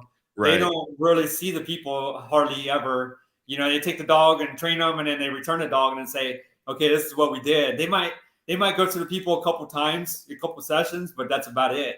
Right. So I'm like, and then people are like, oh my gosh, I wasted all this money. And the dog goes right back to how the dog was because I wonder why. Really right. So that's why I always say dog training it's all about people. I love people. I shouldn't even say this. I love people more than dogs. And I love dogs. Wow. I love dogs. Wow. I mean, that's the reason why I do this, but I'm all about the people. Right. And that's probably why A+ dog training is doing so well. Well, besides the Lord. The Lord, it has a lot to do with it too. But absolutely. But we're all and you and Gigi. Let's be real. You and Gigi. Yeah. Gigi does a lot. And she does the 80% of the work, and I do the 20%. Wow. Now we know the truth. It's behind the scene. Yeah. Right. She's probably watching. Hello, honey. But yeah, she does the paperwork. She does the social media. I do the training. I do the calls. So that's why. Well, it might be more than 20%. I don't know. But we'll give you a little more credit. Maybe 60-40. There you go. 60-40, there you right? go. There you go, Craig. Love God, love people. Absolutely. So Tom, I know. So A+ dog training. What's great about Tom is he does come to you as long as you're in the local area. You guys still have a waiting list, huh? Not as long. Okay. It used to be 6 months. Yes. It was a 6-month wait. But that tells you right there, like, this is how good Tom is and how worth his time and money is because he does have a waiting list. But that stressed me out though. Oh my goodness, you know me. Yeah, I'm more about. I'm the one that wants to. I want to work with everybody. I want to help everybody. And when people call, a lot of people need that training now, not 6 months from now. Right. You know, I mean, yeah, if they get a puppy, that's a little different. You know, of course, sometimes they still get frantic because they're like, "Oh, my puppy is biting me, jumping on me, and everything." So they feel like they need training right now. Well, Ragnar was kind of wild when we first. Nana. I mean, he was definitely So my mom I don't know. wants to know. Nana Penny wants to know Dude, how Rosie's out. Rosie the dog. Too old to train a dog. It's never too old. Wait, Nana Penny, are you talking about you or the dog? If you ever hear that from a trainer, go another way is what I always tell people. Because a trainer doesn't want to go through the process of working with your dog that's older. You know, that's what that means. So that saying that old dogs can't learn new tricks is not true with dogs. Yes, it's going to take a little longer because the dog's been in behavior, whatever behavior it is. They've been doing it for like 4 or 5 years compared to a dog that's only like 4 or 5 months. Yeah. Right. You know, so it's going to take a little longer to change, but a dog can still learn. Even a dog that's 12 years old can still learn. Of course, I probably would be like, okay, that dog doesn't really need training. You know, right. You know, once the dog is like 12, 13, 14 years old, I'd be like, okay, let the dog have fun. Like you know, end of our life. Yeah. So my mom's got a mini Doberman. Her name's Rosie. Schnauzer. What? I don't know. No, it's a penny pin. Mini So my mom was we were at the lake and she fell off a bike and she may have taken some pain pills and she fell off the bike and Rosie, she's a penny pin. It's just a running joke. Nobody got that whole thing, so I apologize for the last 30 seconds. But it's funny as shit. It's funny as crap because I'm going to clip it and post it. Yeah, so. Nana Penny, give A Plus Dog Training a call. Yeah, give A Plus. Olive. No, it's one of the kids. It's one of the niece's daughters. Kid dogs. Anyways, no. My mom. God, gotcha. Dang it, Nana Penny, give them a call. One of the things I did want to talk about, like Tom has an A Plus Dog Training actually has multiple levels of training, and I know one of them is like a lifetime membership, right? Mm-hmm. And I would like, because we absolutely love you. You probably have one of the coolest backdrops. Bottom right hand corner. Look at that. The bottom right hand corner. What's funny is I was like, "Oh, is that Ragnar and Lagatha?" Because the other one, it'll be your left. It'll be stay there. Yeah, this that one way. Right here, right? I thought that was Ragnar. It's not. No, it's not. Oh, I totally. It looks like him. Those dogs look all right then. We're not taking away from their owners. Hopefully that's not Craig's dog. I hope it's not Craig's dog. Yeah, we don't want to take away from Craig's dog because Craig's been very supportive. Yes. So, no, but those are actually labs, right? That you said. It's just they look like Ragnar and Lagatha from this. No, those are Rottweilers. Oh, they are. Oh, okay. Yeah, those are two Rottweilers. Okay. I had to look for a second. Yeah. But so all his pictures back there are all the lifetime membership, like I guess some of them. Some of right? them, yeah. So and we can get the prices off online and all. You can get we're not going to talk price. Yeah. Well, what the lifetime is, I mean, obviously it's a lifetime. So what we do at the beginning is present time. We'll go to the house like 8 times, and we'll 8 different times for an hour each time, and we'll train for a weekly, once a week. And then after that present time, then comes the future of the dog, because if you did a lifetime, you just think of it as you just bought a lifetime trainer for the dog. Yeah. So in other words, once a month, I'll come by and do some private training with the dog and the person. So I always call it the refresher, because most of the time after those 8 or 9 sessions, the dog doesn't need any. It's not like a person needs it, but they just bought it. So obviously you're gonna want that lifetime, once a month. And we used to do group classes with the dogs, but now we just work on private training because we've been getting so many people that we're just do that. So a lot of the lifetime trainers still like that group session. So I'm like, okay, instead of me meeting you at the house, let's get like 4 or 5 different lifetimers in a group environment. So instead of working one-on-one at the house, now you're working once a month with other dogs. Okay, that's what I was gonna. I was like, wait a minute, we did some group activities. Yeah. We used to do classes with you did the Calm Canine, which is the middle program, if I remember right. Yep. And it comes with a certain amount of sessions, and then after that comes the 1 or 2 classes, if I remember right. Right. Yeah. Absolutely. And well, and it was all right at the edge of COVID and all that, so we had to wait till we could kind of get out and do everything. And that was a crazy point. That's when my wait list went like from here. Yeah. You know, because during those 3 months we weren't working, but the only problem is everybody still kept on calling. You know, so Craig wants his dog on your wall. I know. I thought I had my dogs on the wall, and it's somebody else's Rottweilers. Hey, do you think Hank the Flying Dog? Hank the Flying Dog. So so we have a Boston Terrier. Oh, yours is a Boston Terrier. He's about a little over a year old, and absolutely hates me. No, like Shonda will come in. Does he like people? Oh, loves. He's fine with the girls and Sean. Like with Sean, they'll be sitting on the couch. He'll be fine. He is her protector, right? So if I go sit on the couch and he'll come over and he will come over and mess with me very aggressively. Yeah. So I'm like, listen, bro, bro, dog, like, stop. Eric's getting bullied by a Boston Terrier. I'm literally that. I'm like, stupid. Like, get your dog. Like, yeah. Meanwhile, the Rottweilers give him kisses. Oh, dude, these guys are like, dude, I just want to slobber you all over the place. Exactly. Yeah. They want to be his best friend. But the Boston Terrier, that little devil. Bro. Yeah. Those are some hard dogs. Okay, thank you. So it's not just me. No, it's not you. you. It's not just you. It's not just you. See, we had a runt before, and that was, dude, Max was amazing. Other than digging out, like you could go, and from like 4 blocks down, he's coming down the street. I mean, he's coming back, right?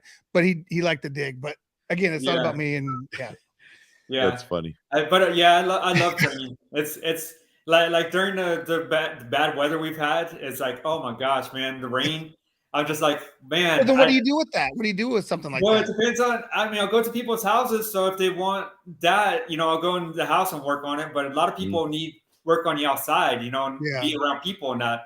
So we have to reschedule a lot of times. So wow. I always call it the rainy day schedule. But I'm just man, I want to train. I mean, during those 3 months in 2020, my wife would be like, Tom, you got to get out.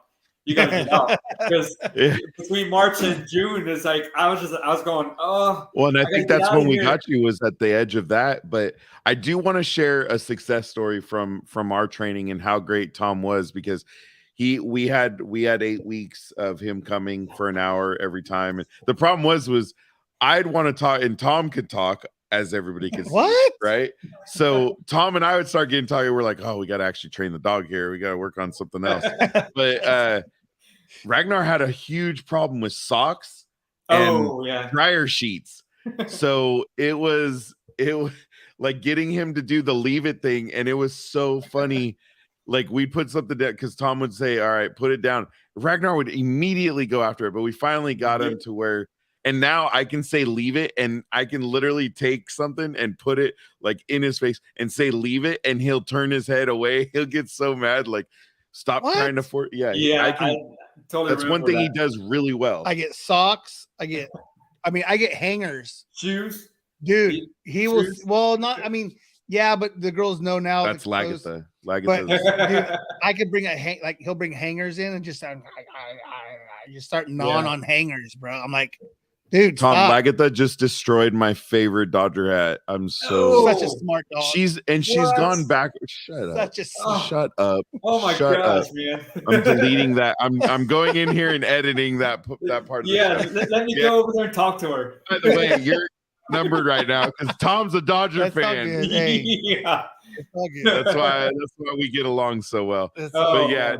No, Lagatha, she's a different cat. I mean, she's like a Malinois in a Rottweiler body. But again, talking to his outside session, we would go to the group session, and Ragnar being the only Rottweiler, like we'd get near the end of the session, and Tom would do a lot of like we'd walk and have to stop and have him sit, and Ragnar would every time just lay down. He was tired. He was done. And there was sometimes where I'd try to walk and he wouldn't. He's a big boy. Go. And then Tom had a competition one day with all the dogs who could lay the longest, who could stay down. Yeah. And Ragnar didn't win. I'd always have to cut that like randomly like got wow. It was I'd so always stupid. be like, okay, the cap is 5 minutes on that one. No, I don't think Ammo or my dogs are Giants fans. My dogs will never wear orange. I like Craig. I call him Dodger Dog. He's a Dodger Dog. Yes, Tonto. I am a Dodger fan. I'm from LA. I don't know, Tom. Tom was from Modesto. How'd you become a Dodger fan? My mom was a Dodger fan. She was from LA. Okay. And he probably like Ron Say. I would say I was born and raised a Dodger fan. I mean, don't get me wrong. I love being a Dodger fan, but I didn't have a choice. Nah. You know? Well, that's the way it should be. I have an Atlanta Braves hat just because of my mom was straight up a Braves fan forever. Oh wow. Braves. But yeah. Well, you got TBS. Yeah, I know, I mean, dude, that's it's the on one team we don't want to hear about right now. Yeah. It's all good. All right. Yeah, to talk to you about a little bit about some of the stories, because I told stories in the military. There's some story. Oh man, with the A+, some of the dogs. I remember long time ago when I first started. Oh, I still remember this. Afterwards, it was out in the country. Afterwards, the owner would be like, "Okay, I got the dog's done. The dog's got to go chase the chickens." I was like, looking at him like, "What do you mean?" I was like, the first time I met him, the first time I had training, he was like, "Okay, we're done. We still had like 10 minutes left." And he was like, "Oh yeah, you're good." And I was like, okay. He goes, "Yeah, he has to go chase the chickens now." I was just like, "Chase the chickens? What do you mean?" and then he let him go, and he was out chasing the chickens. I was just like, like literally. When I was over there afterwards, he'd be like, "Yep, okay." He's probably stopped 10-15 minutes early and be like, "Okay, the dog has to go chase the chickens." I was just like, wow, you guys in Hilmar are weird. Never. You guys all are weird out there. Hilmar. And then there was another one that, because I used to do consultations at people's houses, before we got the house that we're in now. Right. And he had like 3 huskies. And once I got there, right when I got there, he had some treats and he was like throwing them down on the ground. Is that a no-no? Yeah, without the dog doing something for him. You're not teaching him anything. I was like, "Oh, you're giving him money." Exactly. And he was wondering why he couldn't control the dogs, because I go, the dogs are doing whatever the dogs want. Right. I was like, "See, I'm learning something already." Can you give me $100 bill for me being here? Make him earn it. You got to make him earn it. Yeah, exactly. So I couldn't believe he was doing that. I just want him to chill, dude. Then give him a treat. Tell him chill. And then when he relaxes, give him a treat. So and it's some of the dog bites I've had. In military. This one, every day we had to, before we turn in our guns, I had to feed or give this one dog, one of the military dogs, medication, because the other handler was not there, because obviously he was at home sleeping. So he was a German Shepherd. He was very mean to people, except for the handlers. And I was all like, "Okay, let's see if I got to give a medication on the dog's eyes right here." And most dogs don't like that. So I was just like, okay, I'm gonna just go in. Okay, I'm gonna just go in. And I went in, and when I tried to give him the medication, he got me on the hand, and I kind of. Now I'm not gonna say to do this, but I didn't hit the dog, but I kind of went like this, and because I was just, it was out of reaction to do that. Yeah. Once a dog bites you, you're like, "Hey." And then I kind of got on with my voice, and he kind of went back. And then I had to go in and turn my gun in, and my hand was all bloody. And I was turning my gun in, and blood was just dripping down my hand. Oops. And the guy was like looking at me like, I was like, "Occupational hazard of being a dog handler."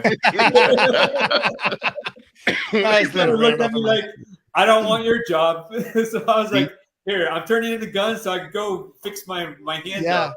See, Eric Taylor trained her kids the same way. The next day, I had to give the dog medication again, and I kind of looked at him and I was like, "Okay, buddy, you got me once. You are not going to give me again." And I kind of went in there and I kind of went like this, and he was like, "Nope, okay, I remember." And he started all happy, like, "Hey, you're good, you're good." And then the other handlers were afraid of that dog. His dog was King. That was the name of the dog, King. King. They're all like, well, yeah. Hey, Tom, can you go give medication to King? Because I told my kennel master about it. He just started laughing. He was like, "Oh my gosh." That's funny. King's a and jerk. And then we had a Belgian, and there was a Belgian that a little dog, probably like 30 pounds. I mean, he was a short little dog, like this short. But being a Belgian, man, those dogs they're 100 crazy. miles an hour. And he bit every handler there. And and I was the last one he bit, and I was like, okay, luckily he didn't bite me because he got my pants, but got me kind of in the crotch area. Oh. But I had the loose pants, so he got me in the pants, and he ripped my pants up. And I went to my kennel master. I was like, hey, I got to go talk to the handler. He owes me some pants. He goes, why? And I go, because his dog got me. And I showed him. He was like, oh my gosh, for one, you're lucky you didn't get bit. Yeah. Where he got you. You'd have been. Hey, how you doing? Exactly. A+ dog training. That's funny. Well, it's funny too. So Tom with A+, he does because I say you're invested in it. I get it. Well, because we try to go every single month, but A+ Dog Training actually hosts a pack walk at Stan State in Turlock for those of you in the local area. And what that is whether you've been trained with Tom or you want to just go for a walk and take your dog and get them socialized. Yeah, I guess I'm sure your dog can't be an a-hole. Well, there are. Are there? There are. I mean, the reason why I do this is for dogs like that. Okay. As Eric would say, or is an a-hole. It's because those are the reactive dogs. So I always tell them, hey, you got to be in the back, or on the sides. Yeah. That's why I like doing where we go because it's so wide open there. Yeah. So where those dogs can still see the dogs, but they learn that, hey, you can't be, you got to be exposed to the dogs so you get less and less reactive to the dogs. Look, this is the gated community dogs, and this is the south side dogs, bro.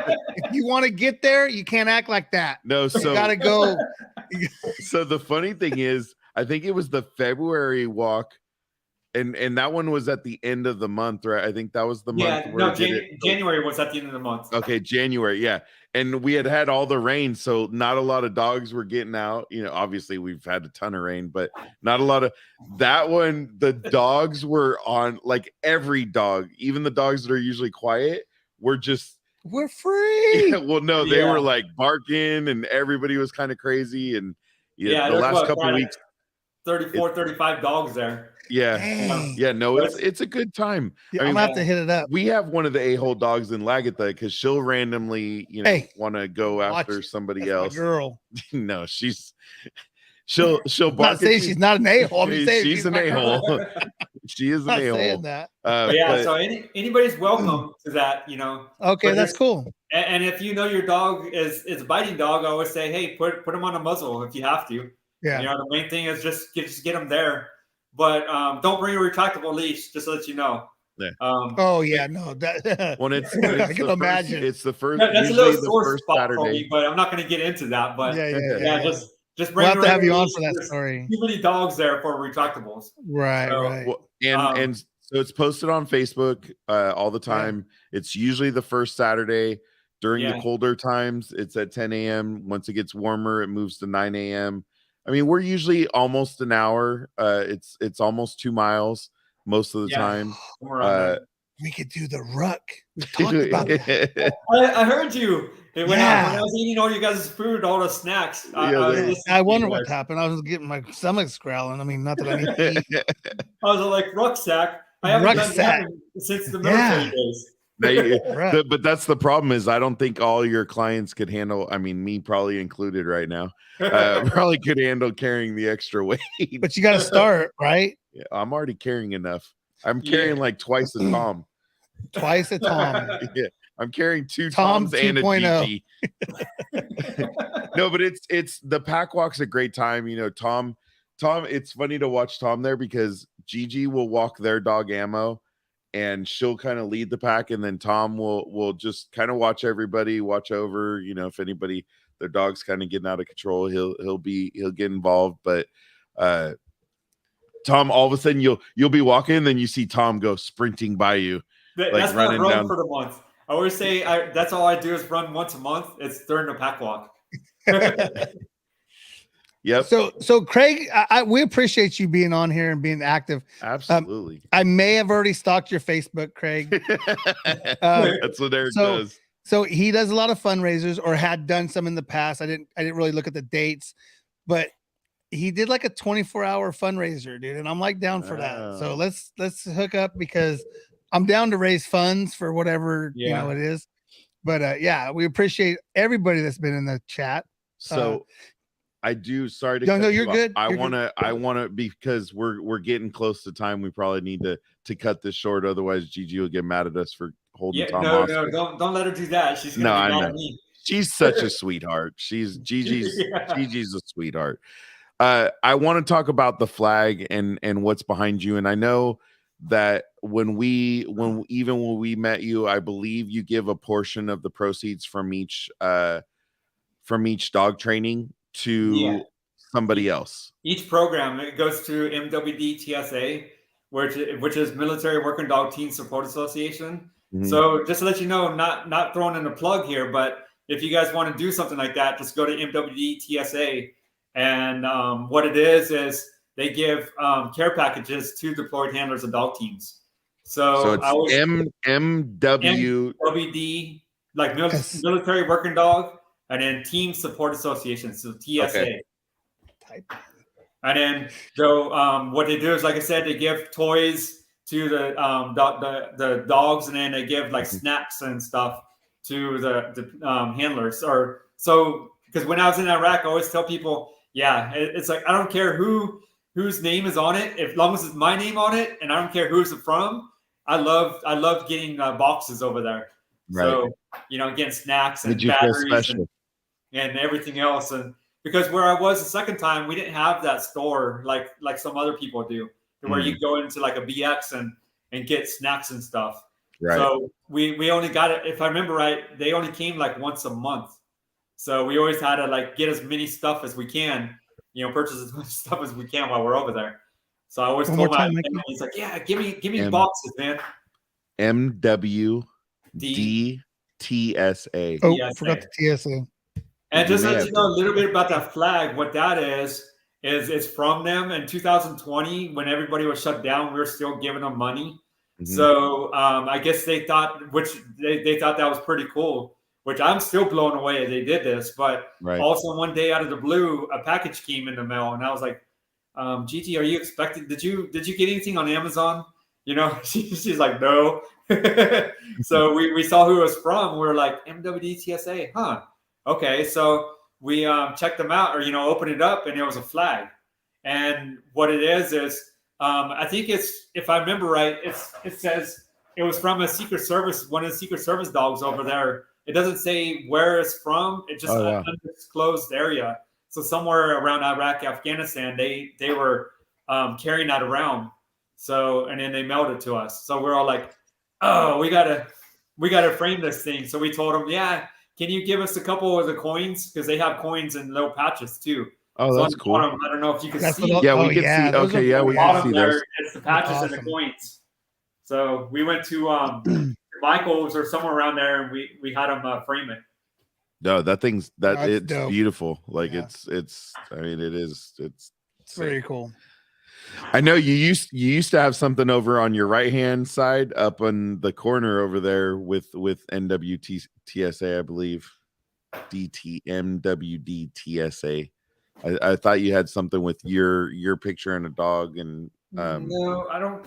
Oh, I have the pictures of my military dogs. Yeah. Okay, that's what it was. What you're talking about? Yeah. Okay. Yeah. That was with Solly and Jackie. Yep. Over there. Well, Tom, I mean, anything you want to leave us with that we didn't cover on A+, or? No, I know the main thing is I just love working for people. I feel like I always tell people I always feel like I'm working for them when they hire us. So we're all about family. We're all about you guys. It's like I said, I love dogs, but I'm more about the person than the dog. Right. I'm there to train. Yes, I do hands-on with the dog while you're there, but I'm always there to help you guys. And that's, I mean, I'm just thank you for allowing us to be on here. You know, man, I was excited because I'm like, Gigi, think Tom would do a podcast with veterans? You think Tom would do it? And she's like, oh, I think he'd love it. Yeah. He loves to talk about that stuff. Yeah. So there's other stories like you need to, is your son still thinking about going? He's kind of moved more to the Marines, but then I'm like, there's no MP. Like the Marines apparently are doing away with MPs from what we've heard. So I don't know. He's a high schooler trying to finish his senior year and enjoy it. And I've I'm going to tell you another quick little story. I was always told by my recruiter, do not volunteer for anything. Nothing. When you're in boot camp, you want to act like you're invisible. You don't want them to know who you are and that you're there. Well, one time he put the first couple of days, he put everybody in a room and said, okay, who thinks they're smart? And I was like, oh, that's a trick question right there. And I was just like, oh my gosh, why'd I do that? And he was like, because I was the first one, he was like, you're a chow runner. Oh, and I was just like, oh my gosh, that is the worst. Wait, job. I thought you guys had catering in the Air Force or something. You actually had to work to get your food. But what it is, the chow runner has to before your group goes in, before everybody gets to go into the chow hall, you have to go in front of like 20 TIs and report and saying your company is ready to go. Everybody's ready to go and everybody's here. And oh my goodness, I used to talk like this. Like I was like, so for those like 8 weeks, 11, 10 weeks, however long it was, oh my gosh, they knew everything about me. I was on the obstacle course. They'd be like, isn't that the chow runner over there, Lee? I was just like, oh my gosh, man. And it wasn't even my TIs. It was other TIs. But that's gotta be kind of cool though. But the good thing about it, because I always tell my wife, I go, that probably kind of kickstarted my career, because if I didn't do that, I was one of those shy kids when I was in high school. Yeah, if I got to know you, I'd talk you to death. But if I didn't know you, I probably would have been like, okay, I'd rather be in the back until I got to know you, then I'd speak. But because of that, I was able to, when I was working Kids Inc., we did demos to where there's like 500 kids in assembly. And again, before that, I wouldn't have done that. So I always say, again, I'm all about the Lord. And I think that was his plan, even though I didn't really want to be a chow runner. And we did have people to help out. And there's a few times I go, hey, can you help me out with being a chow runner today? He goes, he started laughing at me like, no. I was like, aren't you like a substitute? He was like, you're not sick. And I was like, I feel sick all of a sudden. No, man. But because of that, because I did that, and I was in front of the 20 TIs the whole time, and I was just like, okay, that helped me. Actually, it got to the point to where when I was, after my tech school just happened to be at Lackland too, I was just like, am I ever going to get out of Lackland Air Force Base? Because most people got to go on planes and go to their base or to their tech school, but they're all like, okay, cops, you guys are all right here. We went on a bus, went like 2 miles down the road. They're all like, okay, you're here. So, but one time, one of my buddies and I were at a BX there, and one of the TIs from the boot camp were there, and they were like, hey, what are you guys doing over here? You guys are not supposed to be here. We were like, oh man, we're in so much trouble. We're like, wait a minute, we're in tech school. They were like, oh, okay, never mind. You guys are good. He recognized me from boot camp because of being the TI. That's awesome. Gosh. But like I said, that helped me. Doing like I told my wife, I wouldn't have probably done something like this either. Yeah. But we appreciate you being on. Now that's great stories. Amazing. Stories. Obviously you're going to come back on. We'll have another, do something. Get an invite to April 13th. We're going to have an open forum type of thing. Okay. So actually, you know what? That's crazy. That's when I got out, April 13th. Well, oh wow. April 13th of 2005 is when I got out. Yeah. I did want to real quick. I did want to share one other quick story from our training sessions. Is Tom trying to teach the stern voice to Jamie. Oh yeah, was yeah. the funniest thing, because Tom's trying to teach her how to have that like no, like have that you know, behind you to get like when the dog's doing something they're not supposed to, or you want them to listen to you, like and being quick, like don't go no, right? And just being, and Jamie with her little voice, no. And she's still to this day, I'll be like, get your Tom voice. You need to get your Tom voice. How did you do? Did you ace that part? Oh, I don't know about acing. I mean, I made my own mistake. I could do that voice. That voice isn't a problem. Can you get a dog to stop, turn around, and go the other way when he charges you? I can. Yes, I can. Actually. You can. Okay. Oh yeah. Dude, I can get my dogs to stop in their tracks. So I walk in and he's still working, right? And I just come in a little early, do some work. And he goes, I'm not off till 5. I said, oh shit. So I walked back up, went and sat in the living room and watched high school baseball on the TV with the son. I mean, he's got the voice. Yeah, no, he's got the voice. He made me stop calm, and turn around. That was calm. But it was the dad look with a little bit of, I'm not off till 5. I was just saying hi. Well, I had the watermelon explosion and all, like my day was just, I was in the middle of a training dealing with something else and a watermelon explodes. And just you had a lot of things going on, it sounds like. Yeah, it leaks all over the kitchen. So it's it is, Tonto, it literally is like a parenting voice. Like, but having that like that behind you, and you know, even the one thing I had a problem with that Tom would kind of get on me, especially in the group sessions, is like when you say sit, like it's sit, like it's not sit, you know, because don't say to your dog, don't plead with your dog, please, Ragnar, please sit. Like you would kind of find yourself doing that because you're like, oh, I think this, but it's just say it once and say it quick. So that was probably where I had my little bit of failure. Did you? I wasn't was that your aha moment? You know, aha. Yeah. No, the funny part is you also do an exercise where you walk your dogs by each other, and Ragnar was actually pretty good, but every other dog was scared to death of him, and he didn't. I mean, and then he kind of like by then he then got ramped up and was like, oh well, everybody wants to be scared of me, I'm gonna go after you then. So it just it was. I remember those days. Yeah. Well, you should see, we walk them in Carmel and literally people walk off the sidewalk. Oh yeah. Because it's two Rottweilers. The Rottweilers. I always say I'm not afraid of dogs, but if I see a Rottweiler or like German Shepherd, I'll probably go around too. Because Tom, I just don't know what kind of training that dog's had. Yeah. You know, it's like I've been bit enough times where I'm gonna be like, no, I'm on vacation right now. I don't want to get bit from a dog. Yeah, and I walk by them.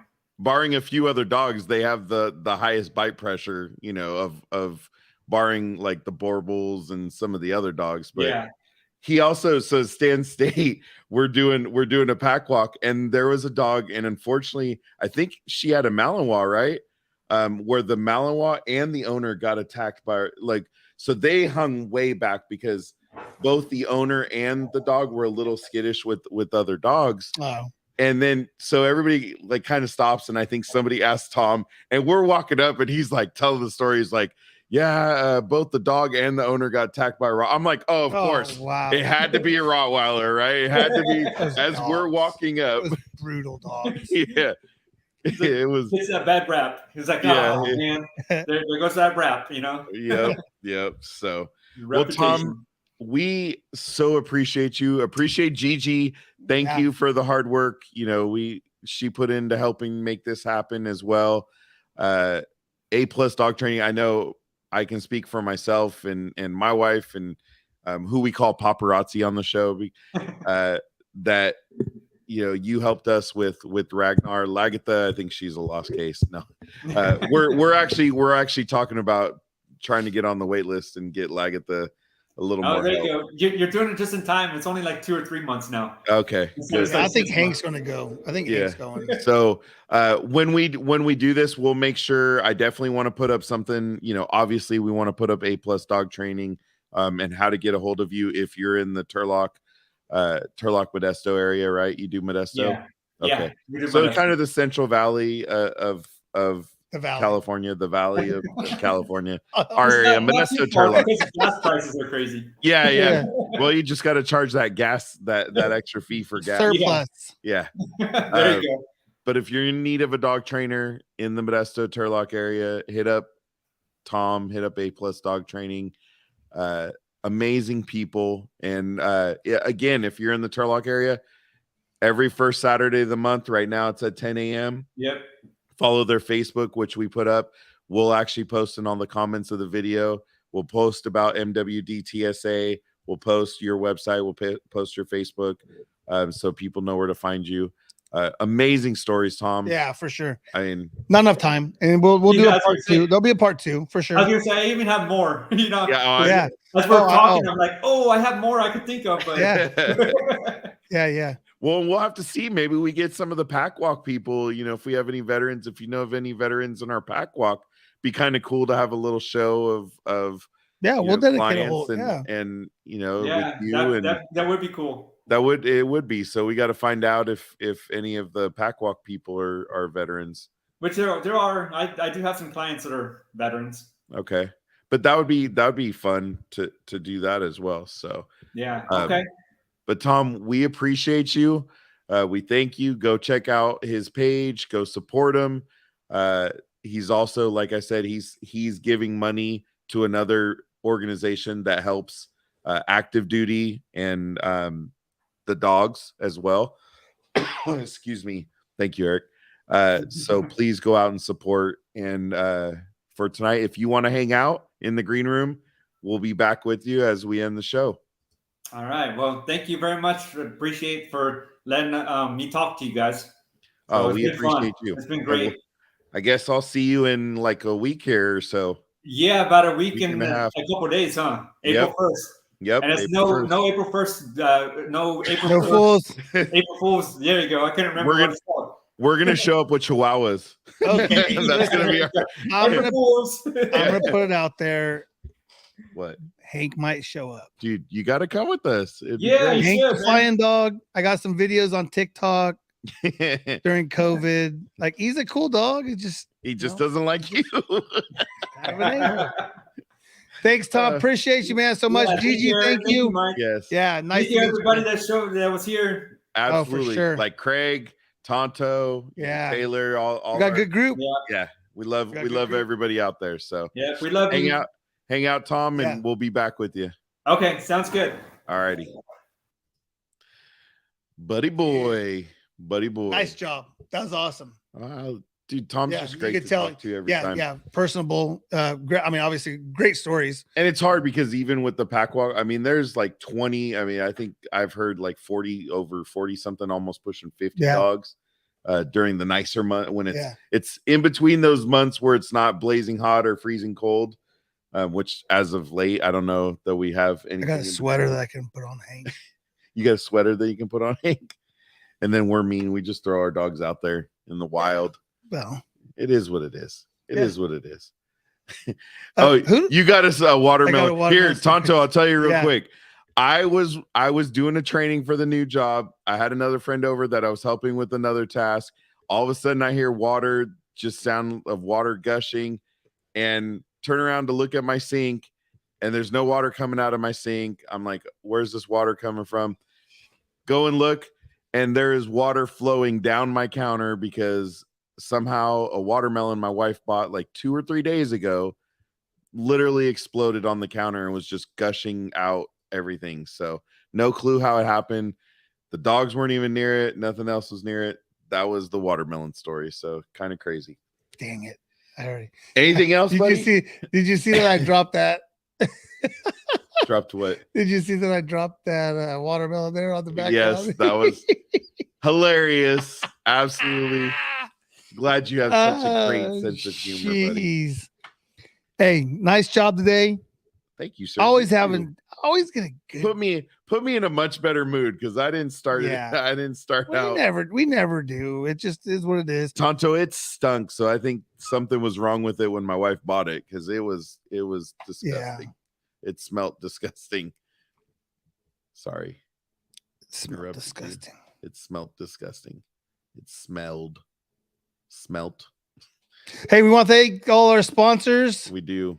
Mela Consulting. If you need some social media help with your gig. Thank you, Craig. Thank you for joining. Appreciate it. Yeah, and I really did stalk your stuff. He does. Yeah. Eric is the ultimate stalker.